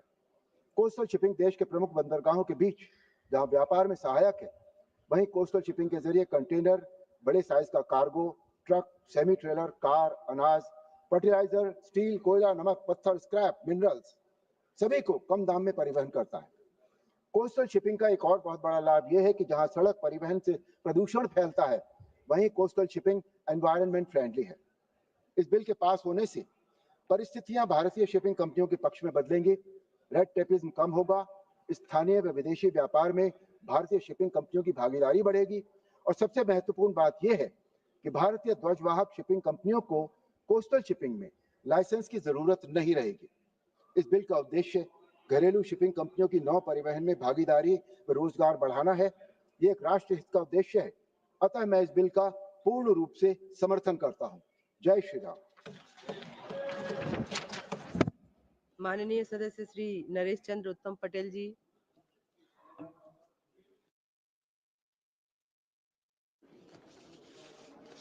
धन्यवाद सभापति महोदय।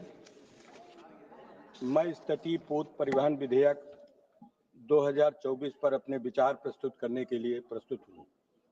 ये विधेयक अच्छे इरादों की बात करता है, लेकिन इसमें कई खामियां हैं जो हमारे देश के हितों को नजरअंदाज करती है। मैं मुख्य बिंदुओं पर अपनी बात रखना चाहता हूँ। ये विधेयक सारी शक्ति केंद्र के हाथों में देता है। शिपिंग महानिदेशक को लाइसेंस और नियम बनाने का अधिकार देना राज्यों की भूमिका को कम करता है। तमिलनाडु, गुजरात, बंगाल जैसे तटीय राज्य इस विधेयक में अपनी आवाज खो रहे हैं। क्या ये संघवाद का सम्मान है? हम मांग करते हैं कि राज्यों को निर्णय प्रक्रिया में शामिल किया जाए।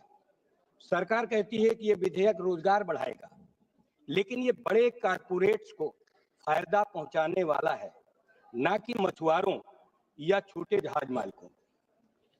मानवर 2001 में सिर्फ एक बड़े बंदरगाह मुंद्रा से अडानी समूह आज सबसे बड़ा निजी ऑपरेटर बन गया है, जिसके पास 14 बंदरगाह और टर्मिनल हैं, जो देश के बंदरगाहों से गुजरने वाले सभी कार्गो का 1/4 हिस्सा संभालते हैं।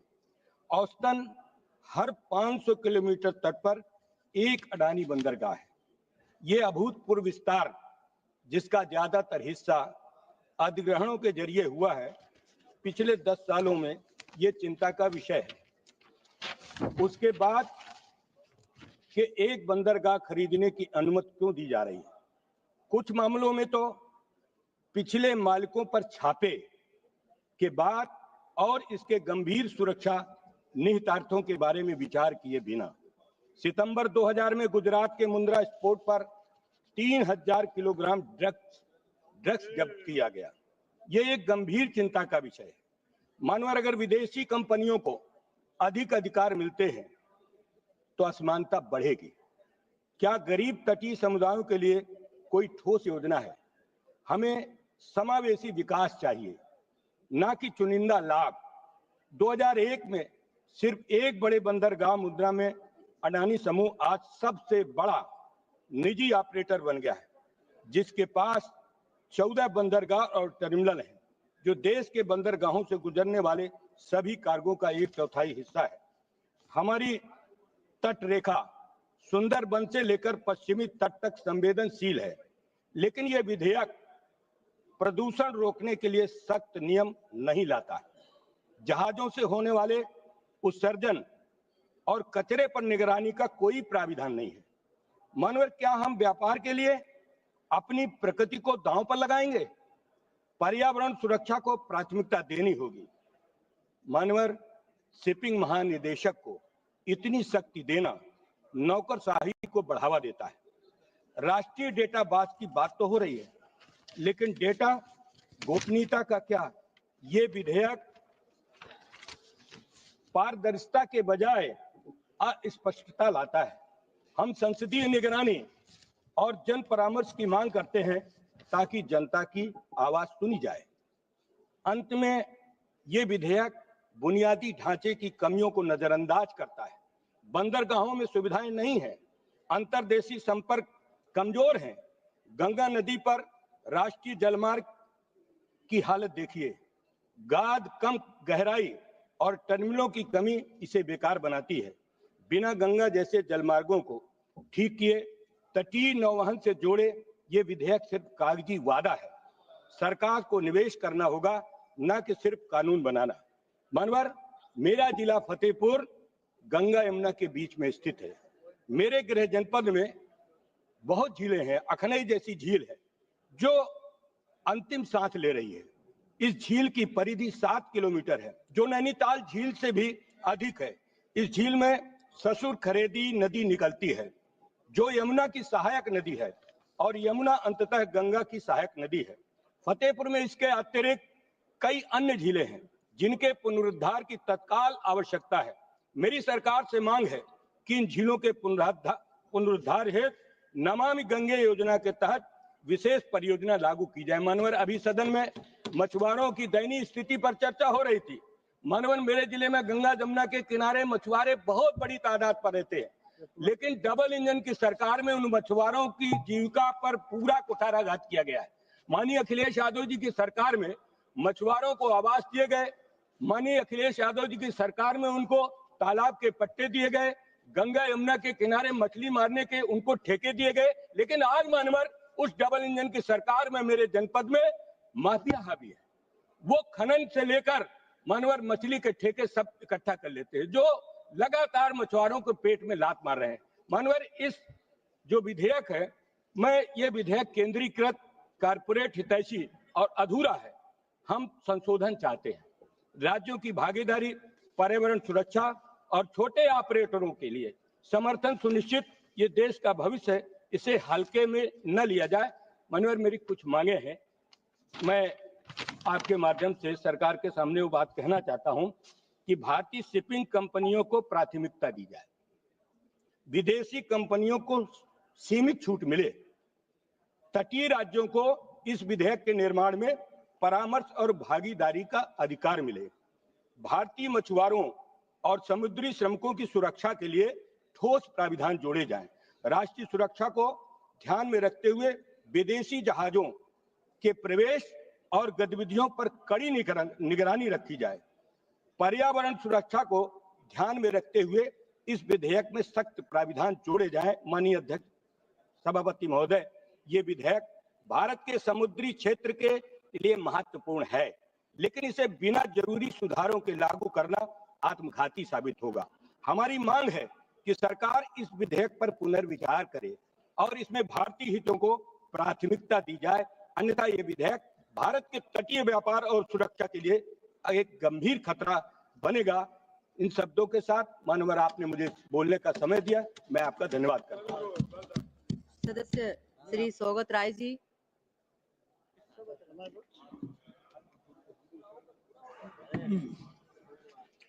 Thank you, Madam. I rise to speak on the Coastal Shipping Bill 2024 brought forward by the shipping minister, Sarbanand Sonowal. Madam, coastal shipping is a huge area. It covers 7,500 kilometers of our coast. Problem with our coast is that we have a long coastline, but it is not indented.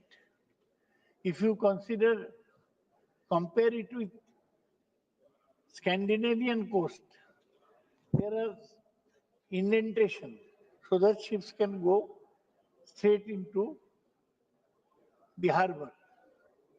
We don't have that facility, but we have to make do what we have. Now,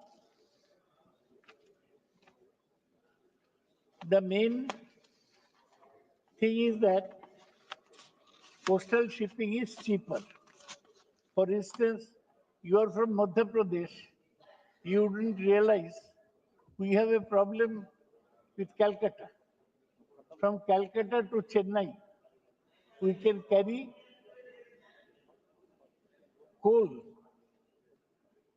very easily, easier than train or truck. And this was very prevalent. The minister wants to improve that. But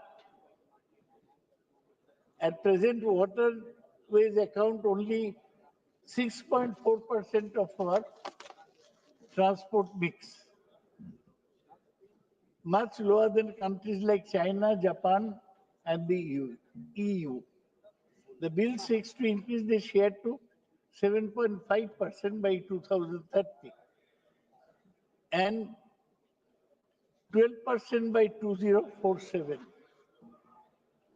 reducing congestion on roads and railways. The minister has done some work on improving inland river connectivity.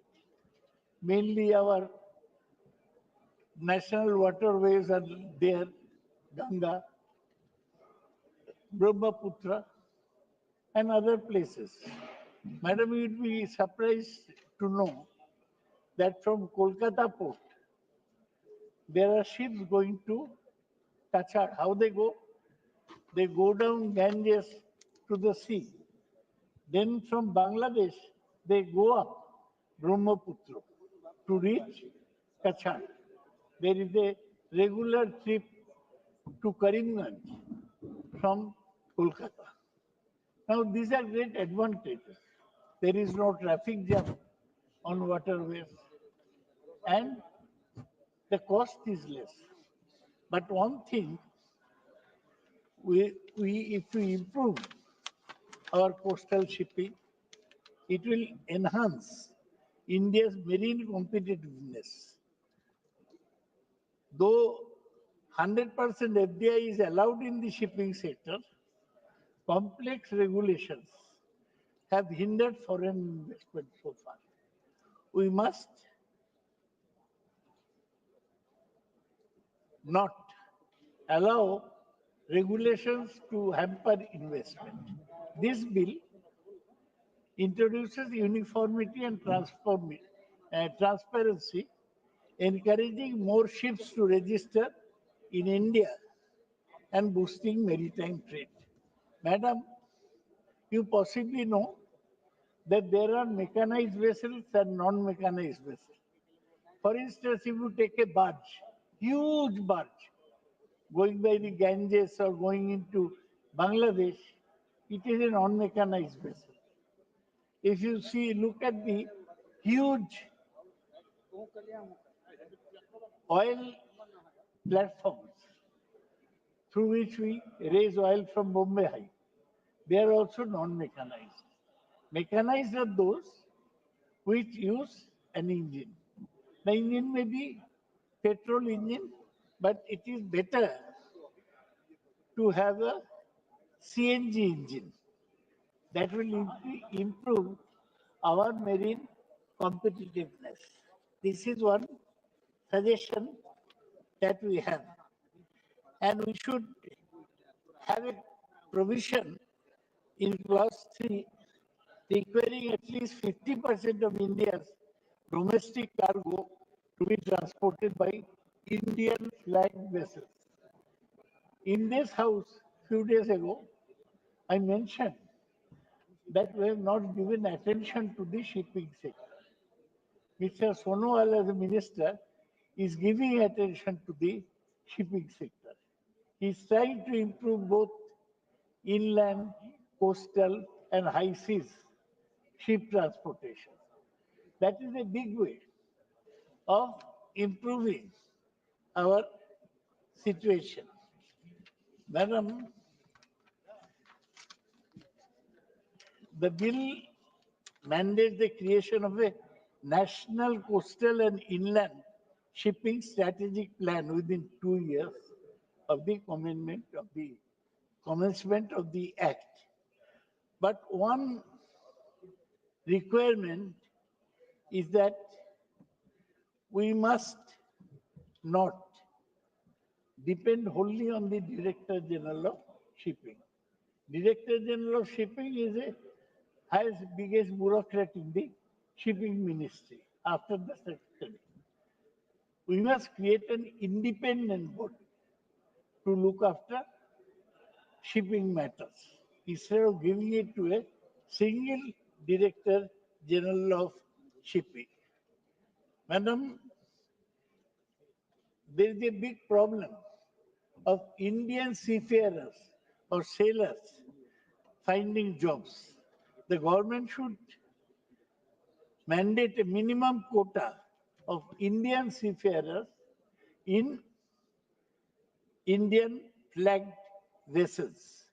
We should give more encouragement to the shipping companies that employ Indian seafarers through tax rebates. Lastly, madam, the new National Coastal and Inland Shipping Strategy Plan should be implemented in a hurry. Madam, from ancient times, ships have opened up India's doors. You know, in the 15th century, Vasco da Gama came from Portugal to Indian ships. But even before that, Samrat Ashok sent his children to the Southeast Asia. Shivaji had a fleet. Kanoji Angre was Shivaji's admiral. And Vijay, finest navy. Madam, also the Vijayanagar kings, they also Cholas, they also had fleets. So I would ask the shipping minister that he has got straight 4 years till the next election. So he should show some result in this Andhra Pradesh, having the second largest coastline in the country, will benefit from the bill. So will Maharashtra, which has got a big coastal line.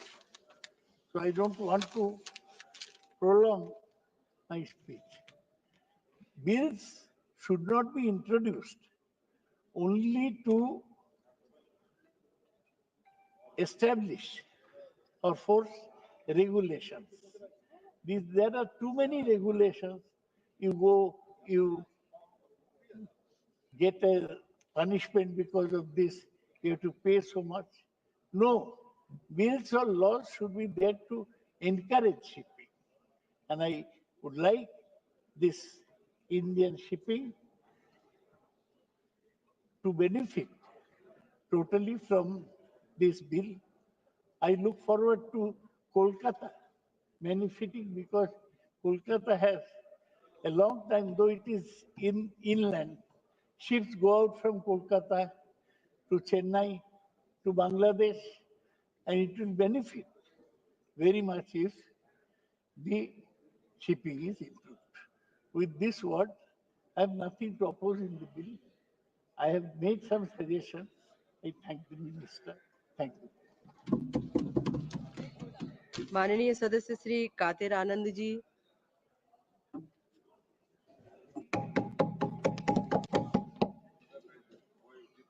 வணக்கம் chairperson அவர்களே, esteemed members of this house, I stand before you today not merely as a representative but as a voice of Tamil Nadu, a state wronged by the Coastal Bill 2024. This legislation, draped in the garb of modernization, is an insult to our maritime legacy, a betrayal of our economic aspirations, and a dagger aimed at the heart of our coastal communities. Tamil Nadu, with its 1,076 kilometers of coastline, its bustling ports, and its indefatigable people, deserves better than its half-baked central-centric travesty. Let me tap through this facade and demand a justice for my state, madam.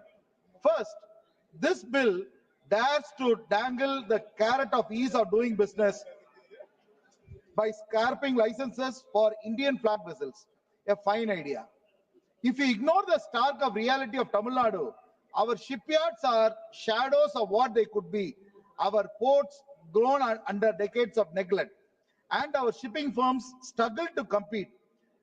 Where are the ships were meant to flag? Madam, Gujarat may boast about its maritime might, but Tamil Nadu languishes without the infrastructure to claim this so-called benefit. And yet, under the visionary leadership of our Honorable Chief Minister Tamil Nadu, Sri M.K. Stalin, he has fought to rise above apathy, pushing for port expansions at Tuticorin, modernizing Chennai, and dreaming of shipbuilding hub in our state, madam. Why then this bill offer us crumbs while others feast? We demand funding, not empty promises. Madam, the bill's grant talk of integrating our inland waterways with coastal shipping is a cruel joke for Tamil Nadu, madam. The Buckingham Canal, once a jewel of our trade network, lies choked, abandoned, a victim of central indifferences. Our Chief Minister has tirelessly championed its revival, allocating funds and drafting plans to link it to our ports. Yet, this bill offers no support, no commitment, just vague platitudes about coordination. Why must Tamil Nadu beg for what other states are handed? We will not be silenced while the center dreams of rivers that we do not have. Restore our waterways or admit this bill is a sham. Third, madam, the National Coastal and Inland Shipping Strategy Plan is a slap in the face of the state autonomy. Every 2 years, center will dictate our maritime fate as if Tamil Nadu needs can be scribbled on our bureaucrats' notepad. Our minor ports need dredging. Our fishing harbors need protection. Our industries need connectivity. Yet this bill chains us to centralized leash. Our Chief Minister has shown the way, fostering maritime growth with initiatives like Tamil Nadu Maritime Board and Coastal Economic Zones. Why should his efforts be shackled by a plan that ignores our voice? We demand co-ownership of this strategy, not subversive to it. Fourth, madam, the environmental stakes of this bill are a ticking bomb, time bomb for Tamil Nadu. Our Gulf of Mannar, our Palak Bay, these are not just waters, they are our lifeblood. Cradling biodiversity found nowhere else, madam. Increased shipping spurred by this bill promises oil spills, pollution, and ruin for our fishermen. The Ennore disaster still haunts us. Oil-stained shores, poisoned fish, broken livelihoods, yet enforcement failed us. Fines of 15 lakhs, a pittance when our ecosystem hangs in balance. Our Chief Minister had stood firm, enforcing green norms and pushing for the sustainable ports. This bill must match his resolve with ironclad safeguards or its death sentence for our coast, madam. Finally, The bill's content for our small-scale operators is unforgivable. Tamil Nadu's maritime soul beats in the catamarans and mechanized boats of our 1.2 million fisher folks and traders.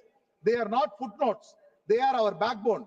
Yet this bill fixates on grand vessels, leaving our small operators to drown in red tape and cost they cannot bear, madam. Our Chief Minister has uplifted them with subsidies, training and harbor upgrades. Efforts this bill ignores.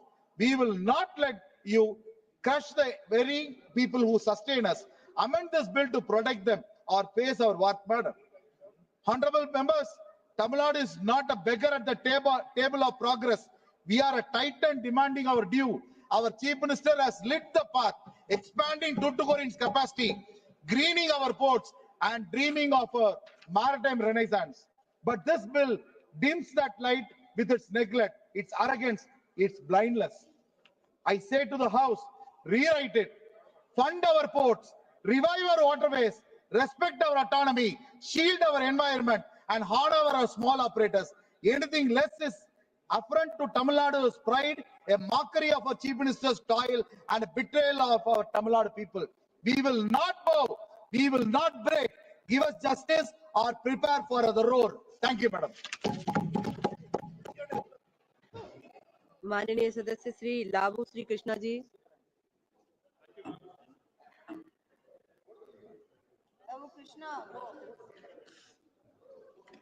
Thank you, ma'am, for allowing me to speak on this bill.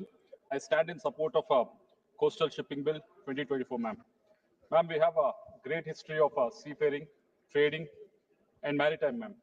As Dada has just mentioned earlier, from medieval times, we were trading with all the way from mainland Europe to Japan, ma'am. And also, our shipbuilding has been one of the world class until the time British have arrived into the country, ma'am. So we had great history in maritime. But somehow, in the last few centuries or so, we have really fallen behind. And recently, we have been so far behind with regards to the logistics costs that India is bearing. When we look at logistics cost that India does have on par with the GDP, we have almost 13 to 14% of the cost that we have to pay for the logistics, whereas the global average is around 8 to 9%. So this is actually hampering the MSMEs, the manufacturing sector that is there in India. So to bring down this logistics cost, this bill is definitely very much needed, ma'am. And also the second reason that this bill is needed is with regards to the only 6.4% of the transport mix across the country that is happening with the waterways, either inland waterways or outside in the ocean as well. So this is very less when compared to the world average. So this bill is very much necessary to increase this transport mix so that more goods can be transported, ma'am. And also the third reason that this bill is very much needed is with regards to there's a provision for a 100% FDI that can be brought into this sector, ma'am. Unlike aviation sector, unlike the national highway sector, where when the FDI was allowed, it was very much well taken up, and most of the projects are being funded, ma'am. But somehow, because of a lot of bureaucracy that is involved in this sector, this 100% FDI, even though it is allowed, it is not being taken into the account, ma'am. So this bill is very much needed for the encouraging this. Coming to the suggestion that I want to make, there's 3 suggestions, ma'am. The first one being, I think Dada has already mentioned about this, that 50% of the Indian domestic cargo has to be mandated so that they can be transported via Indian flagged vessels. Example, China does that, wherein the China flagged vessels will have a mandatory condition that some percentage of the cargo has to be taken care of by the Chinese flagged vessels. So I hope the ministry will take this into account. The second suggestion is with regards to there's a lot of Indian seafarers that are doing a lot of good work, not only in Indian vessels, but the vessels outside the country also. So mandate the minimum quota for these Indian seafarers so that they can get better jobs on Indian vessels. The third suggestion I want to make is with regards to there is a 49% of Indian coastal fleet, which is almost 20 years old or more than 20 years old. So the requirement that these people are asking is to provide low-cost capital and long-term financing so that because the shipbuilding as a whole, as an industry, it needs to be developed. We don't have a Indian shipping vessel fleet that when compared to even the small countries like France and Italy, they have their own shipping liners, but somehow India doesn't have it. Even China has it as a big nation. So I think we need to look into direction for that to happen. This low cost and long-term financing is the need of the hour. I hope the minister will take this into account. Coming to the Andhra Pradesh, when we have to talk about the shipping bill, we have to talk about Andhra Pradesh, ma'am, because we have one of the longest coastal line of 1,000 kilometers, and we have the 3 major ports and 12 non-major ports as well, ma'am. We have been coming on board with regards to the by becoming a hub for the shipbuilding and maritime trade. And our Honorable Chief Minister Chandrababu Naidu Garu recently, I don't know if any other state have announced it, but in Andhra Pradesh there's a maritime policy that has been announced only 3 months back, because we understand the need of this industry, the need to develop this industry. So we have announced this policy. So because of this, there are 5 shipbuilding and ship repair clusters that Union government has announced, and 1 is coming to Andhra Pradesh. I thank the minister for sanctioning this. I can thank the Prime Minister also for sanctioning this, ma'am. But on top of this, on top of allocating this shipbuilding and ship repair cluster, what I request is there's a Buckingham Canal that goes that's there from last 100 and 150 years, that goes via my district of Guntur all the way to Chennai, which will reduce the shipping cost and maritime cost. We have a lot of coastal line, lot of ports, ma'am. But at the same time, if there is a inland shipping process also with this Buckingham Canal, I think that will actually bring down the logistics costs I've mentioned earlier. So I request the Honorable Minister to look into this. And last 2 points, ma'am, that this sector needs to be developed. That's why we brought in, Andhra Pradesh brought in the maritime policy. But for this sector to develop, there are 2 things that needs to be kept in mind. One is robust security mechanism that has to be there, and there's a urgent need of safeguarding the port assets. Why I'm telling you, ma'am, there's a robust security mechanism, because the one example I can give you is Visakhapatnam port. There's an incident that happened in the last year around February, March, ma'am, wherein there's a shipping container that have come from Brazil to Andhra Pradesh. They've imported seafood, ma'am, so that seafood for some industry related to the shrimp industry, ma'am. They imported the seafood. Somehow that Interpol has sent a message saying there is a cocaine that is being coming in. And because someone has alerted, the container that has come into the Vizag port, it has been stopped. Okay, they stopped it. I understand that. But there's a process, due process that needs to be followed. Maybe take 10 days, take 20 days, take 1 month. But the whole process extended by 9 months to clear that there's no cocaine that is being transported in that shipping container. If the process takes 9 months, ma'am, imagine if someone has to come and invest in the sector in India. So how will they be encouraged when this whole process can take 9 months? Eventually, I have to say it in the house, even my name was dragged into that incident.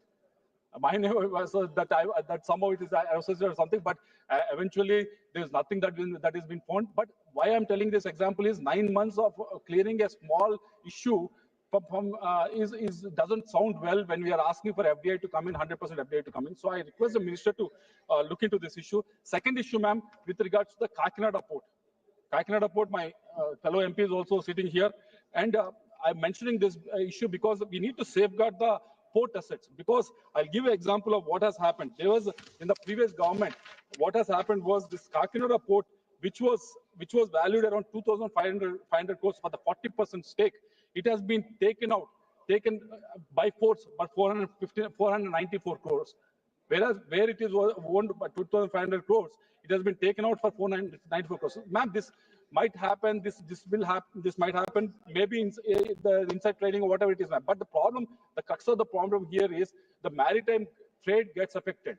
Whatever the goods that has to be transported from this port gets hampered because of this non-protection of the port assets, ma'am. So I request the minister to actually look into how these transactions are being done, so that there is some transparency. Because as a country, we also don't want to lose any of this. Whenever this transaction happens, there is some income that the government gets, either central government or the state government also gets. Definitely, there are so many people that are involved. There's so many employees that are involved in the port, working in this port. They also get affected. So I request the minister to look at it. When we are looking for 100% FDI to come in, when we want the whole thing to be streamlined and much more process driven, I request the minister to look into issues with regards to the security as well as safeguarding of the port assets, ma'am. With this observation, I support this bill wholeheartedly, ma'am. Thank you. माननीय सदस्य श्री आलोक कुमार सुमन जी। धन्यवाद सभापति महोदया। मैं आपका आभार व्यक्त करता हूं कि आपने आज मुझे द कोस्टल शिपिंग विंग 2024 पर अपनी बात रखने का मौका दिया। जैसा कि हम सभी जानते हैं, हमारे देश में 7,500 किलोमीटर का समुद्री किनारा माल ढुलाई और यात्रियों की आवाजाही के लिए शामिल है और यह समुद्री किनारा विश्व में विभिन्न देशों के लिए माल ढुलाई में महत्वपूर्ण भूमिका भी निभाती है महोदया, जो देश की अर्थव्यवस्था के विकास के लिए जरूरी भी है। यह भी देखा गया है कि समुद्र के रास्ते से माल ढुलाई आसान ही नहीं है बल्कि सस्ता भी है। महोदया, द कोस्टल शिपिंग बिल 2024 लाने का मुख्य उद्देश्य यह है कि ट्रांसपोर्ट कनेक्टिविटी के साथ साथ इंफ्रास्ट्रक्चर को भी बढ़ावा मिले, समुद्री व्यापार को बढ़ावा मिले तथा प्रोडक्शन कॉस्ट कम हो। हमारे पुराने कानून जैसा कि द कोस्टिंग वेसल एक्ट 1838 और द मर्चेंट शिपिंग एक्ट 1958 में एक रूपता का अभाव था। यह भी जरूरी है कि हम इस नए विधेयक में सेफ्टी, सिक्योरिटी और पोल्यूशन जैसे विषयों को भी एड्रेस करें। वर्तमान विधेयक पास होने से लाइसेंस रिक्वायरमेंट सिंपल होगा तथा इंडियन फ्लैग वाले जहाजों की भागीदारी को बढ़ावा मिलेगा और भारतीय जहाजों को तटीय शिपिंग में भाग लेने का अधिक मौका मिलेगा और राष्ट्रीय सुरक्षा को भी मजबूती मिलेगी।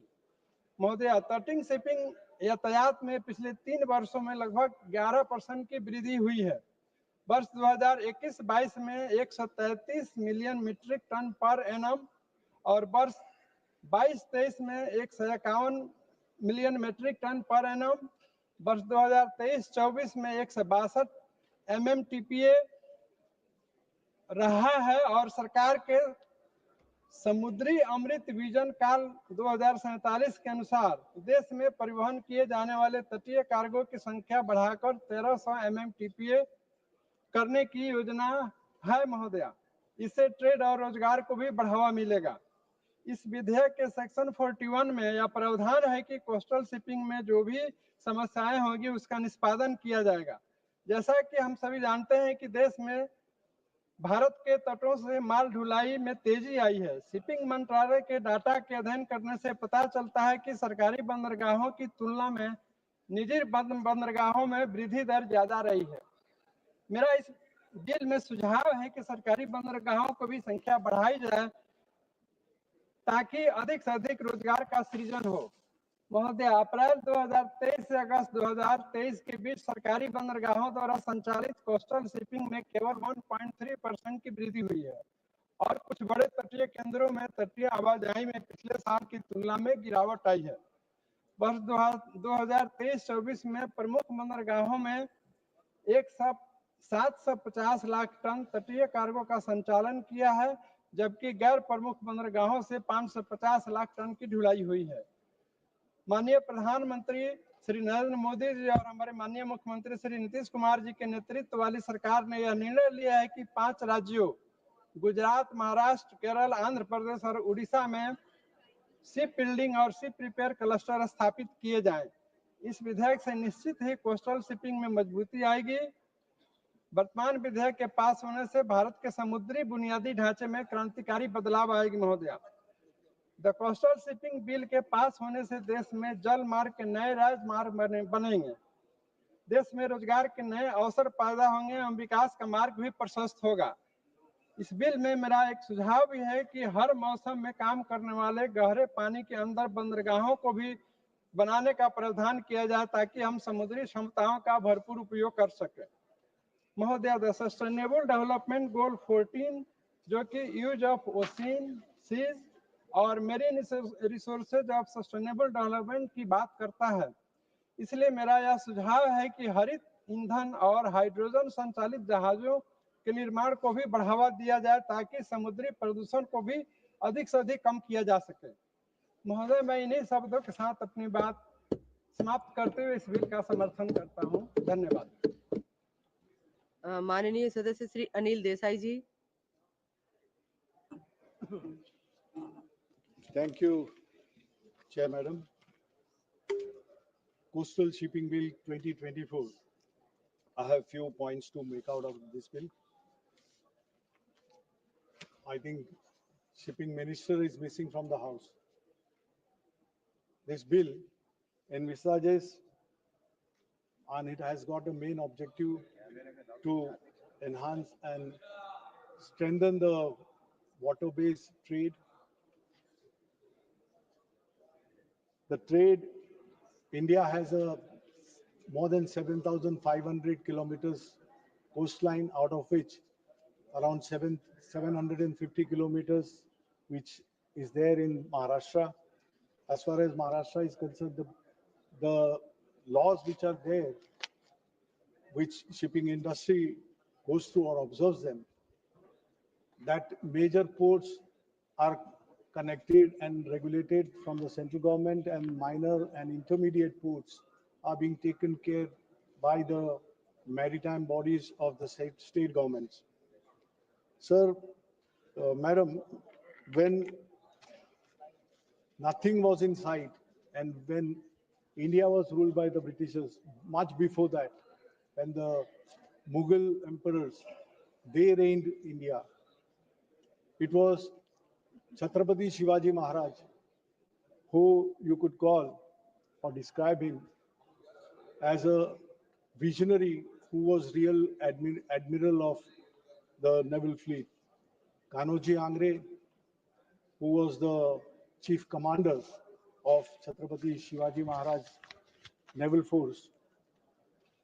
And since then, that Maharashtra, what we have witnessed, what we have seen, but unfortunately over the years, kind of the infrastructure which ought to have been robust infrastructure in place, which is not so here in India. Now that waterways we are looking at, that it's a basic mode of transportation, which is the cheapest, in fact, as compared to rail or even road transport. But what laws we are going to follow? Now here in the bill, if we have, I mean, whatever time has been allotted to me to speak on this, but I would say that, as has been mentioned earlier by, I think, Saugata Royji, that DGCA, the kind of powers which are given to through this bill to the DGCA, Director General, I mean, that concentration of power, that will hamper the objectives and the aims of the bill, what you envisage. There are revision in penalties also. These are the things when we think of encouraging one part, and if government really thinks very seriously to come out with something to roll out to the people who your participation of private players is also envisaged in this. You've given a lot of encouragement through that also, if private players come into this. If you want to have that, I mean, the kind of liberty which should be given, of course, regulation has to be there to check, but check the accountability, check the regulation of the law. But at the same time, that kind of liberty be given. I mean, if you see the internationally what is happening, compared to that, we are nowhere near international benchmarks. We go by, like for compounding of offenses, I mean, these are the powers which are with the principal officer and the DGCA, the authorities. Now, offenses which happen, one who is a regular history sheeter, I mean, one can understand that revocation of licensing and all that. But those who are there by oversight or inadvertent mistakes when they happen, forgetting the main documents, or I mean, absence of main documents when they are asked at the time of check, if they are not found, if severe penalty is given, I mean, that hampers not only the growth of that individual or that organization, but it hampers in a big way that ecosystem itself gets disturbed. The another potential what you have seen is regarding the recruitment of good people. What Indian seafarers today are finding, because foreign shippers are the main players who have captured this complete industry. And if Indian vessels, Indian flag vessels are to come into the play, then we have to compare with what is happening internationally. Internationally, total exploitation of our seafarers, sailors is happening. and there has to be check as far as this new regulation is concerned. Their emoluments, their remuneration, and really that kind of scope need to be there, that crew is developed, that other technical staff is developed. One more, this thing is, it is not only for carrying or carriage of goods and the passengers. Besides that, that non-propelling vessels like drilling units, they are also included in this, because coastal, by way you are encouraging trade out of coast.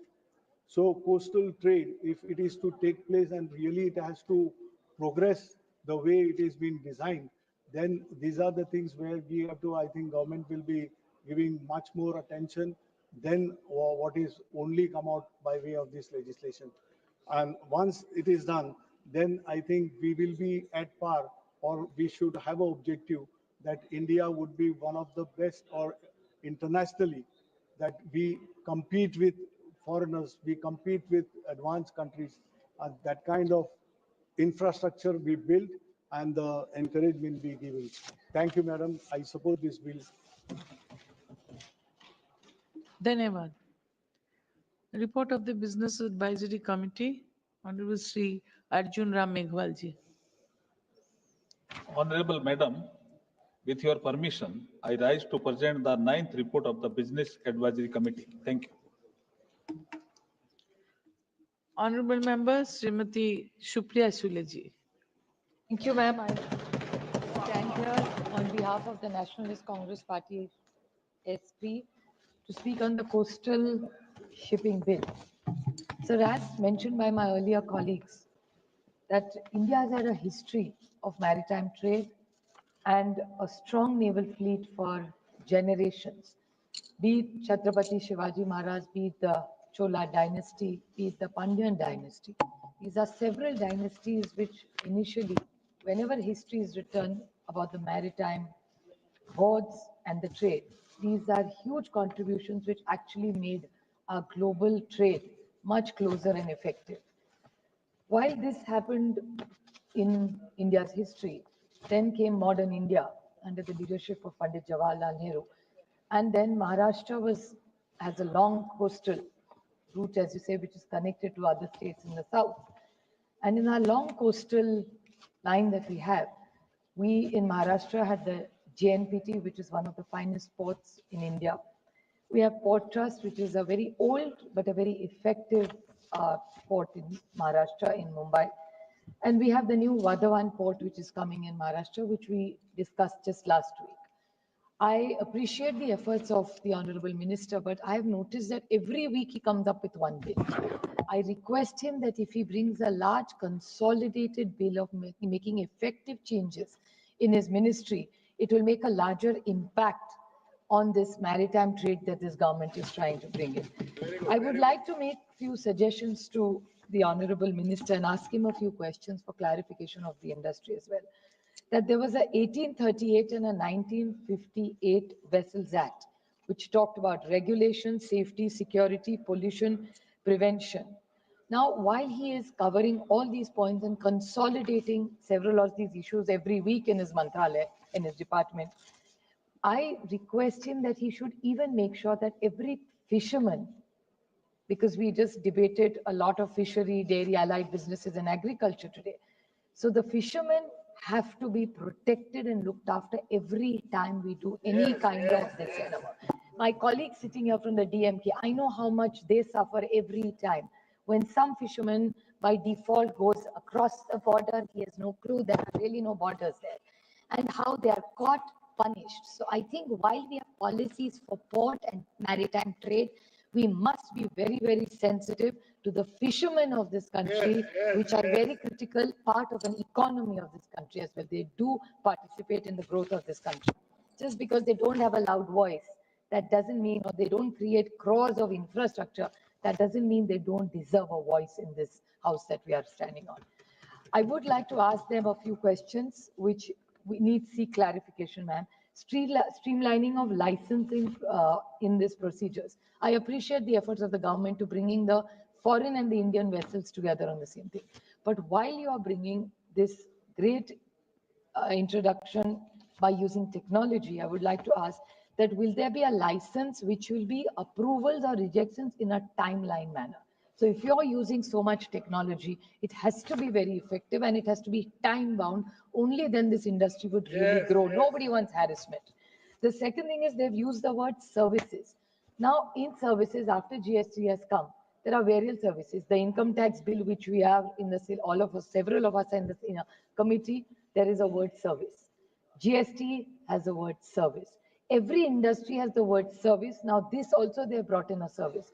So while there is taxation and services, the definition of the word services must be totally uniform in all these cases is something that the government must clarify. And if they haven't done it, I urge them to bring it under one meaning in every bill and make sure it is the same everywhere. So there is no confusion in any industry. Next thing is modernization and digital integration. Now they have talked about making a database. With so much technology, it is so easy. But this real data name, it has to be analytical driven and make sure that policy making and investments in this industry have to be tracked. Because most young people who are looking for jobs are always confused. They don't know where to apply. Even if they apply, the skilling is not good enough. There's always upgrading of skills required with so much change in technology. So be it policy or employment, what is the specific intervention this government is doing, they must clarify. While just last week, my colleague and friend Kanimoli ji talked about extensively during question hour about environmental safeguard. She herself comes from a constituency which has a very big port, which was mentioned by my colleague earlier. Now, the whole thing is decarbonization efforts for making sure there is no or less pollution. I won't say no pollution because that's not possible. It's too idealistic to expect that. But can we not work towards making it a zero pollution business and making sure that the fuels in this entire shipping industry are clean? India has a huge ammonia efforts that we have. We have a lot of ammonia. Is it possible to integrate it, which is an international demand? From January, I'd like to just quote this. From January 1st, 23, all ships must comply to an International Maritime Organization's energy efficiency existing shipping index and a carbon intensity indicator. I think this is very, very critical. And she also, Kanimoli ji also talked about it in the question hour. So I think we need, while you're making these policies, environment has to be at the center of any growth of any great infrastructure project in this country.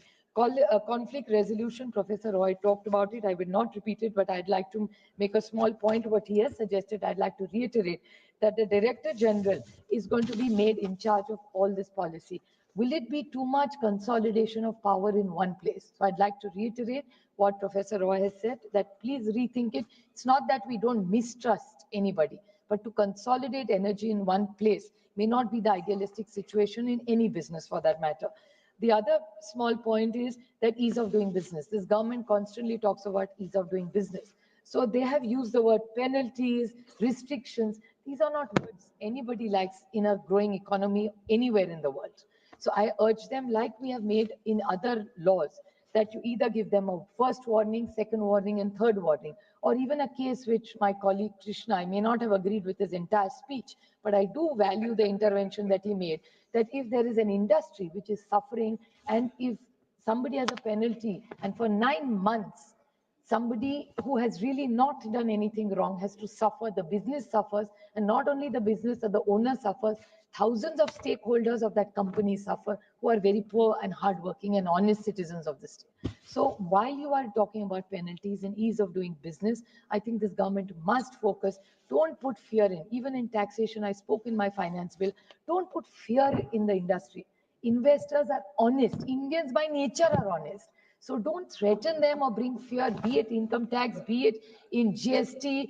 We don't want tax terrorism or any policy to scare investors. If you are making policies, make them people friendly. Show people that you have faith in them and Indians will deliver superior results and make sure it's India's growing economy, which they want from the 5th to the 3rd to the 1st. We are very happy if they reach by 47, 57 or whichever year they want to go into. But these are all idealistic things on paper. I think they need to walk the talk for making sure that they are good in ease of doing business. And the last small point for good investors, in India operation and shipbuilding, there are three very serious interventions this government needs to make. Is make sure there's a good and easy tax policy, make sure there's good access to credit and easy access to credit, and the infrastructure support that governments need to go and encourage maritime trade. I again take this opportunity. I appreciate all the good work done by the very honorable minister, but if he consolidates it, I think he'll be far more effective. He is effective, but he'll be far more effective if he consolidates all his bills together. Thank you. Honorable member Shri Ravindra Vaikar ji.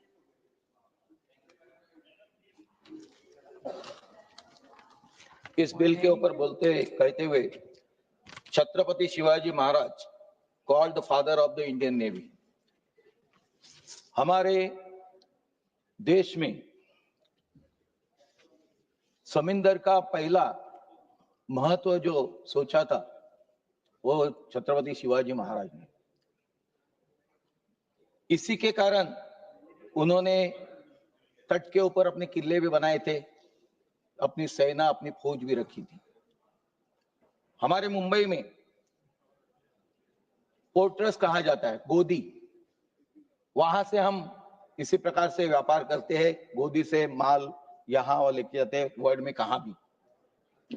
Vadhavan बंदर हमारे यहाँ अभी शुरू होने जा रहा है। देश के 10 पोर्ट्रस के जैसे एक उसमें नाम वाडवन का आने वाला है। मैं आपका आभार व्यक्त करता हूं, आपने मुझे कोस्टल शिपिंग बिल 2024 पर बोलने का अवसर दिया। यह विधेयक केवल एक कानून नहीं बल्कि भारत की शक्ति को डेवलप करने की दिशा में एक क्रांतिकारी कदम है। भारत एक समुद्र राष्ट्र है जिसमें 7,500 किलोमीटर लंबी तटीय सीमा केवल पर्यटन या सुरक्षा तक सीमित नहीं बल्कि आर्थिक प्रगति का आधार बन सकती है। आज अब वैश्विक व्यापार का 90% समुद्र मार्गों से होता है, तब कोस्टल शिपिंग हमारे देश के लिए एक कोस्ट इफेक्टिव, इको फ्रेंडली और सस्टेनेबल ट्रांसपोर्ट विकल्प बनकर उभारा है। ये विधेयक भारत को लॉजिस्टिक हब में बदलने का दृष्टि से एक मजबूत नींव डालता है। कोस्टल शिपिंग बिल 2024 के तहत अब केवल भारतीय जहाजों को कोस्टल ट्रेड करने की अनुमति होगी और विदेशी जहाजों को उसके लिए डायरेक्टर जनरल शिपिंग से लाइसेंस लेना पड़ेगा, जिनका कई लोगों ने अभी जिक्र किया कि लाइसेंस तो उनको लेना ही चाहिए। जिस प्रकार हमने हमारी सुरक्षितता देखनी है तो उनको कौन आता है कौन जाता है उसके लिए लाइसेंस की जरूरत ही वो लेना जरूरी है। क्लॉज 3 और 4 में और 5 के प्रावधान कोस्टल वाटर के अनुशासित और पारदर्शी व्यापार को बढ़ावा देने, वही क्लॉज 8 के अंतर्गत एक नेशनल कोस्टल और इनलैंड शिपिंग स्ट्रेटेजी प्लान तैयार किया जाएगा जो शिपिंग सेक्टर के लिए एक दीर्घकालीन रोड मैप साबित होगा। सभापति महोदय, इस विधेयक के माध्यम से 1958 के मर्चेंट शिपिंग एक्ट के पार्ट 14 को समाप्त किया जाएगा और अब सभी प्रकार के जहाज, चाहे वो मोटराइज हो या सेल्फ प्रोपेल्ड हो या सेलिंग वेसल हो, इस कानून के दायरे में आएंगे। बिल में सर्विस जैसे रिसर्च, एक्सप्लोरेशन और कमर्शियल एक्टिविटीज को भी कोस्टिंग ट्रेडर के शामिल किया गया है जो मैरीटाइम इकोनॉमी को विविधता प्रदान करेगा। ये कानून इस बात की भी व्यवस्था करता है कि अगर जहाज पूरी तरह से भारतीय नागरिकों के स्वामित्व में है तो उसे लाइसेंस की आवश्यकता नहीं होगी, यानी हमारे लोगों को हम लोग बढ़ावा दे रही है। ये कदम ईज ऑफ डूइंग बिजनेस को बढ़ावा देता है।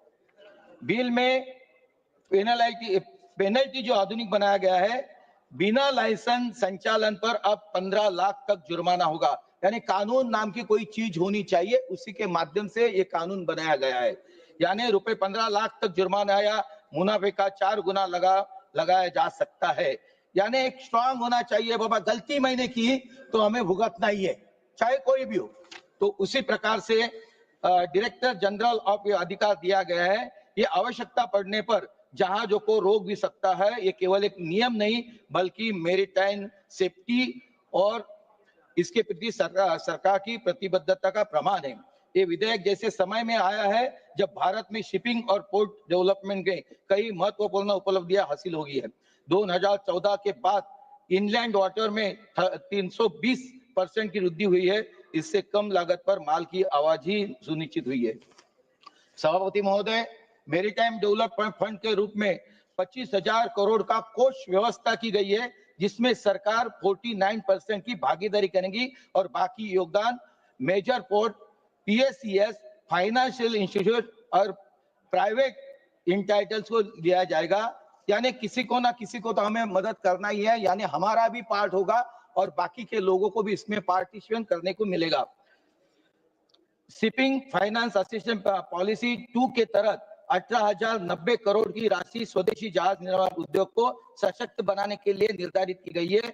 इसका उद्देश्य भारतीय CPR को अंतरराष्ट्रीय स्पर्धा में सक्षम बनाना है। इसके साथ साथ मुंबई अंतरराष्ट्रीय क्रूज टर्मिनल 2025 तक संचालन शुरू करेंगे, जो हमारे टूरिज्म बेस्ड मैरीटाइम इंफ्रास्ट्रक्चर को प्रतीक होगा। सरकार की प्रतिबद्धता भी है कि 150 मैरीटाइम प्रोजेक्ट को 6 सितंबर 2025 तक पूरा किया जाए। ये केवल समयबद्धता बल्कि परिणाम केंद्रित शासन का उदाहरण है।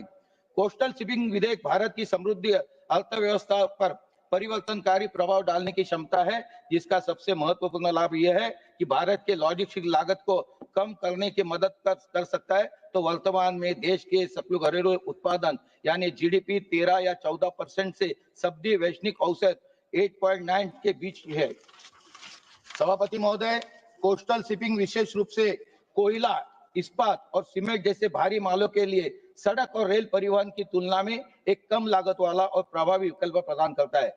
ये विधेयक सड़क और रेल परिवहन से कोस्टल शिपिंग की और एक मॉडल शिप की प्रोत्साहित करता है, जिससे परिवहन लागत में आएगी और अंतरराष्ट्रीय बाजार में भारतीय वस्तु की प्रतिस्पर्धात्मक बढ़ेगी। लेकिन इस विधेयक में कुछ महत्वपूर्ण पहलू है जिनमें और बेहतर किया जा सकता है।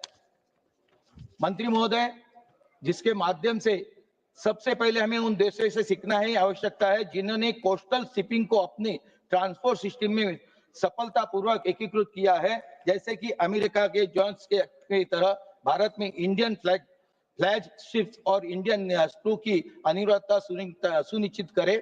जापान और ऑस्ट्रेलिया जैसी देशों की मल्टी मॉडल कनेक्टिविटी से हम सीख सकते हैं कि कोस्टल शिपिंग को रोड और रेल ट्रांसपोर्ट में कैसा जोड़ा जाए। ये जोड़ने से हमारा और व्यापार वृद्धिगत और अच्छा हो जाएगा। दूसरा, ये बिल सुनिश्चित करता है कि कोस्टल शिपिंग पर भारतीय नाविकों को की अनिवार्य नियुक्ति हो। जब हम आत्म भारत की बात करते हैं तब मैरीटाइम जॉब्स को सृजन हमारी प्राथमिकता से होना चाहिए। यह जरूरी है कि इन जहाजों पर भारतीय नागरिकों को प्राथमिकता देनी चाहिए। तीसरा, डोमेस्टिक शिपिंग ओनर और ऑपरेटर्स को फाइनेंशियली बर्डन उठाना पड़ता है, खासकर टैक्स और ऑपरेशनल कॉस्ट में रूप में। यदि भारत को long term coastal shipping ecosystem बनाना है तो इन चैलेंजेस को दूर करना होगा। टैक्स रेजिंग को सिंप्लीफाई बनाना और वेसल फाइनेंसिंग को सस्ता या सुगम किया जाए। चौथा, भारत की कोस्टल शिपिंग का मॉडल शेयर 6.4% की, जबकि चीन, जापान और यूरोपीय देशों में 30% से अधिक है। इसका सीधा असर सड़कों के ट्रैफिक प्रदूषण, लॉजिस्टिक कॉस्ट पर पड़ता है। हमें कार्गो मूवमेंट को इंडियन फ्लैग वेसल पर अनिवार्य करना चाहिए ताकि भारतीय शिपिंग को मजबूती मिले और विदेशी निर्भरता घटे। भारत का लॉजिस्टिक कॉस्ट अभी GDP 13 से 14%, जबकि ग्लोबल में खाली सुझाव देता, मेरे 3 सुझाव है खाली। बंदरों का आधुनिकीकरण और डिजिटलीकरण करना चाहिए। भारत के बंदरों का आधुनिकीकरण तकनीक से लेस करना और प्रक्रिया को डिजिटल बनाना महत्वपूर्ण है। इससे दक्षता बढ़ेगी, समय की बचत होगी और लागत कम होगी। तटीय नौवहन को बढ़ा देना, तटीय नौवहन को बढ़ा देने के लिए नीतियां बनाना आवश्यक है। इससे सड़क और रेल परिवहन पर निर्भरता कम होगी, जिससे प्रदूषण और यातायात की भीड़ कम हो जाएगी। अंतर्देशीय जल मार्गों का विकास, नदी और नहरों से अंतर्गत जलमार्गों का विकास करना माल परिवहन के लिए एक किफायती और पर्यावरण के अनुकूल विकल्प प्रदान कर सकता है। लॉजिस्टिक इंफ्रास्ट्रक्चर में सुधार लाने के लिए बंदरों को जोड़ने वाली सड़कों और रेल लाइनों को लॉजिस्टिक इंफ्रास्ट्रक्चर में सुधार करना आवश्यक है, जिससे माल की आवाजाही आसाम से तेज हो जाएगी। कौशल्य विकास को बढ़ाना देना चाहिए। इसी के साथ में मेरे मुझे बोलने को कहा, इसलिए धन्यवाद। धन्यवाद। माननीय सदस्य कुमारी R Sudha ji. Thank you, Speaker sir, for the opportunity. I represent a core stage of a famed historically significant Coromandel coast of a great Cholas. My Mailaduri Parliament constituency alone has a 50-kilometer of core coast, which once used to be among the top fishing destination. Even now, besides fishing community, Mailaduri has such historically renowned ports like Tarangambadi, Pumbugar, Payar of Sirgari. Places like Karekal and Kodikarai and Nagapatna are not far away. So I represent a critical stretch of our coast, which has been neglected for long and for which this government does not have any plan to develop. First of all, here are the salient features of bill under debate.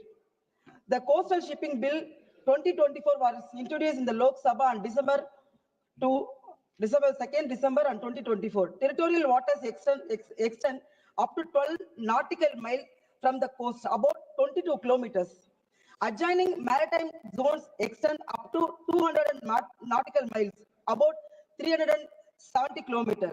The bill seeks to regulate all types of vessels, including shipping, ships, boats, sailing vessels, and mobile offshore drilling units, regardless of them being self-propelled or not. The bill expands this definition to include provision of services including exploration, research, and any other commercial activities except fishing. The Coastal and Inland Shipping Strategy Plan. The bill requires the central government to prepare a national coastal inland shipping strategy plan within 2 years of the commencement of this act. My sincere concerns stem from only a couple of provisions, which are: number one, bringing all the vessels, including the ship, boats, sailing vessels, under the ambit of this law. Secondly, mobile offshore drilling units under the ambit of this law. Sir, the bill lays down too much of importance of power and regulatory jurisdiction of the union government and less importance of the people who own, manage and run the vessels for general welfare and development of the nation. I request this August House ask itself as to what has been done to help develop ports like Tarangambadi, Pumbugar and Payar and Sirgari, unless berthing capacity, cargo handling capacity and repairing facilities are created and improved in these ports. This bill will mean a little or nothing to my constituency, in particularly the Tamil Nadu in general. I would like to know that what budgetary allocation and policy proposals are there for my constituency. The next important issue is the offshore drilling, which are notoriously high from my Mailaduri constituency right up front to the ecological Froggill Gulf of Mannar. Even in this latest report, the union government had admitted that it had either granted or was considering offshore drilling permission for private companies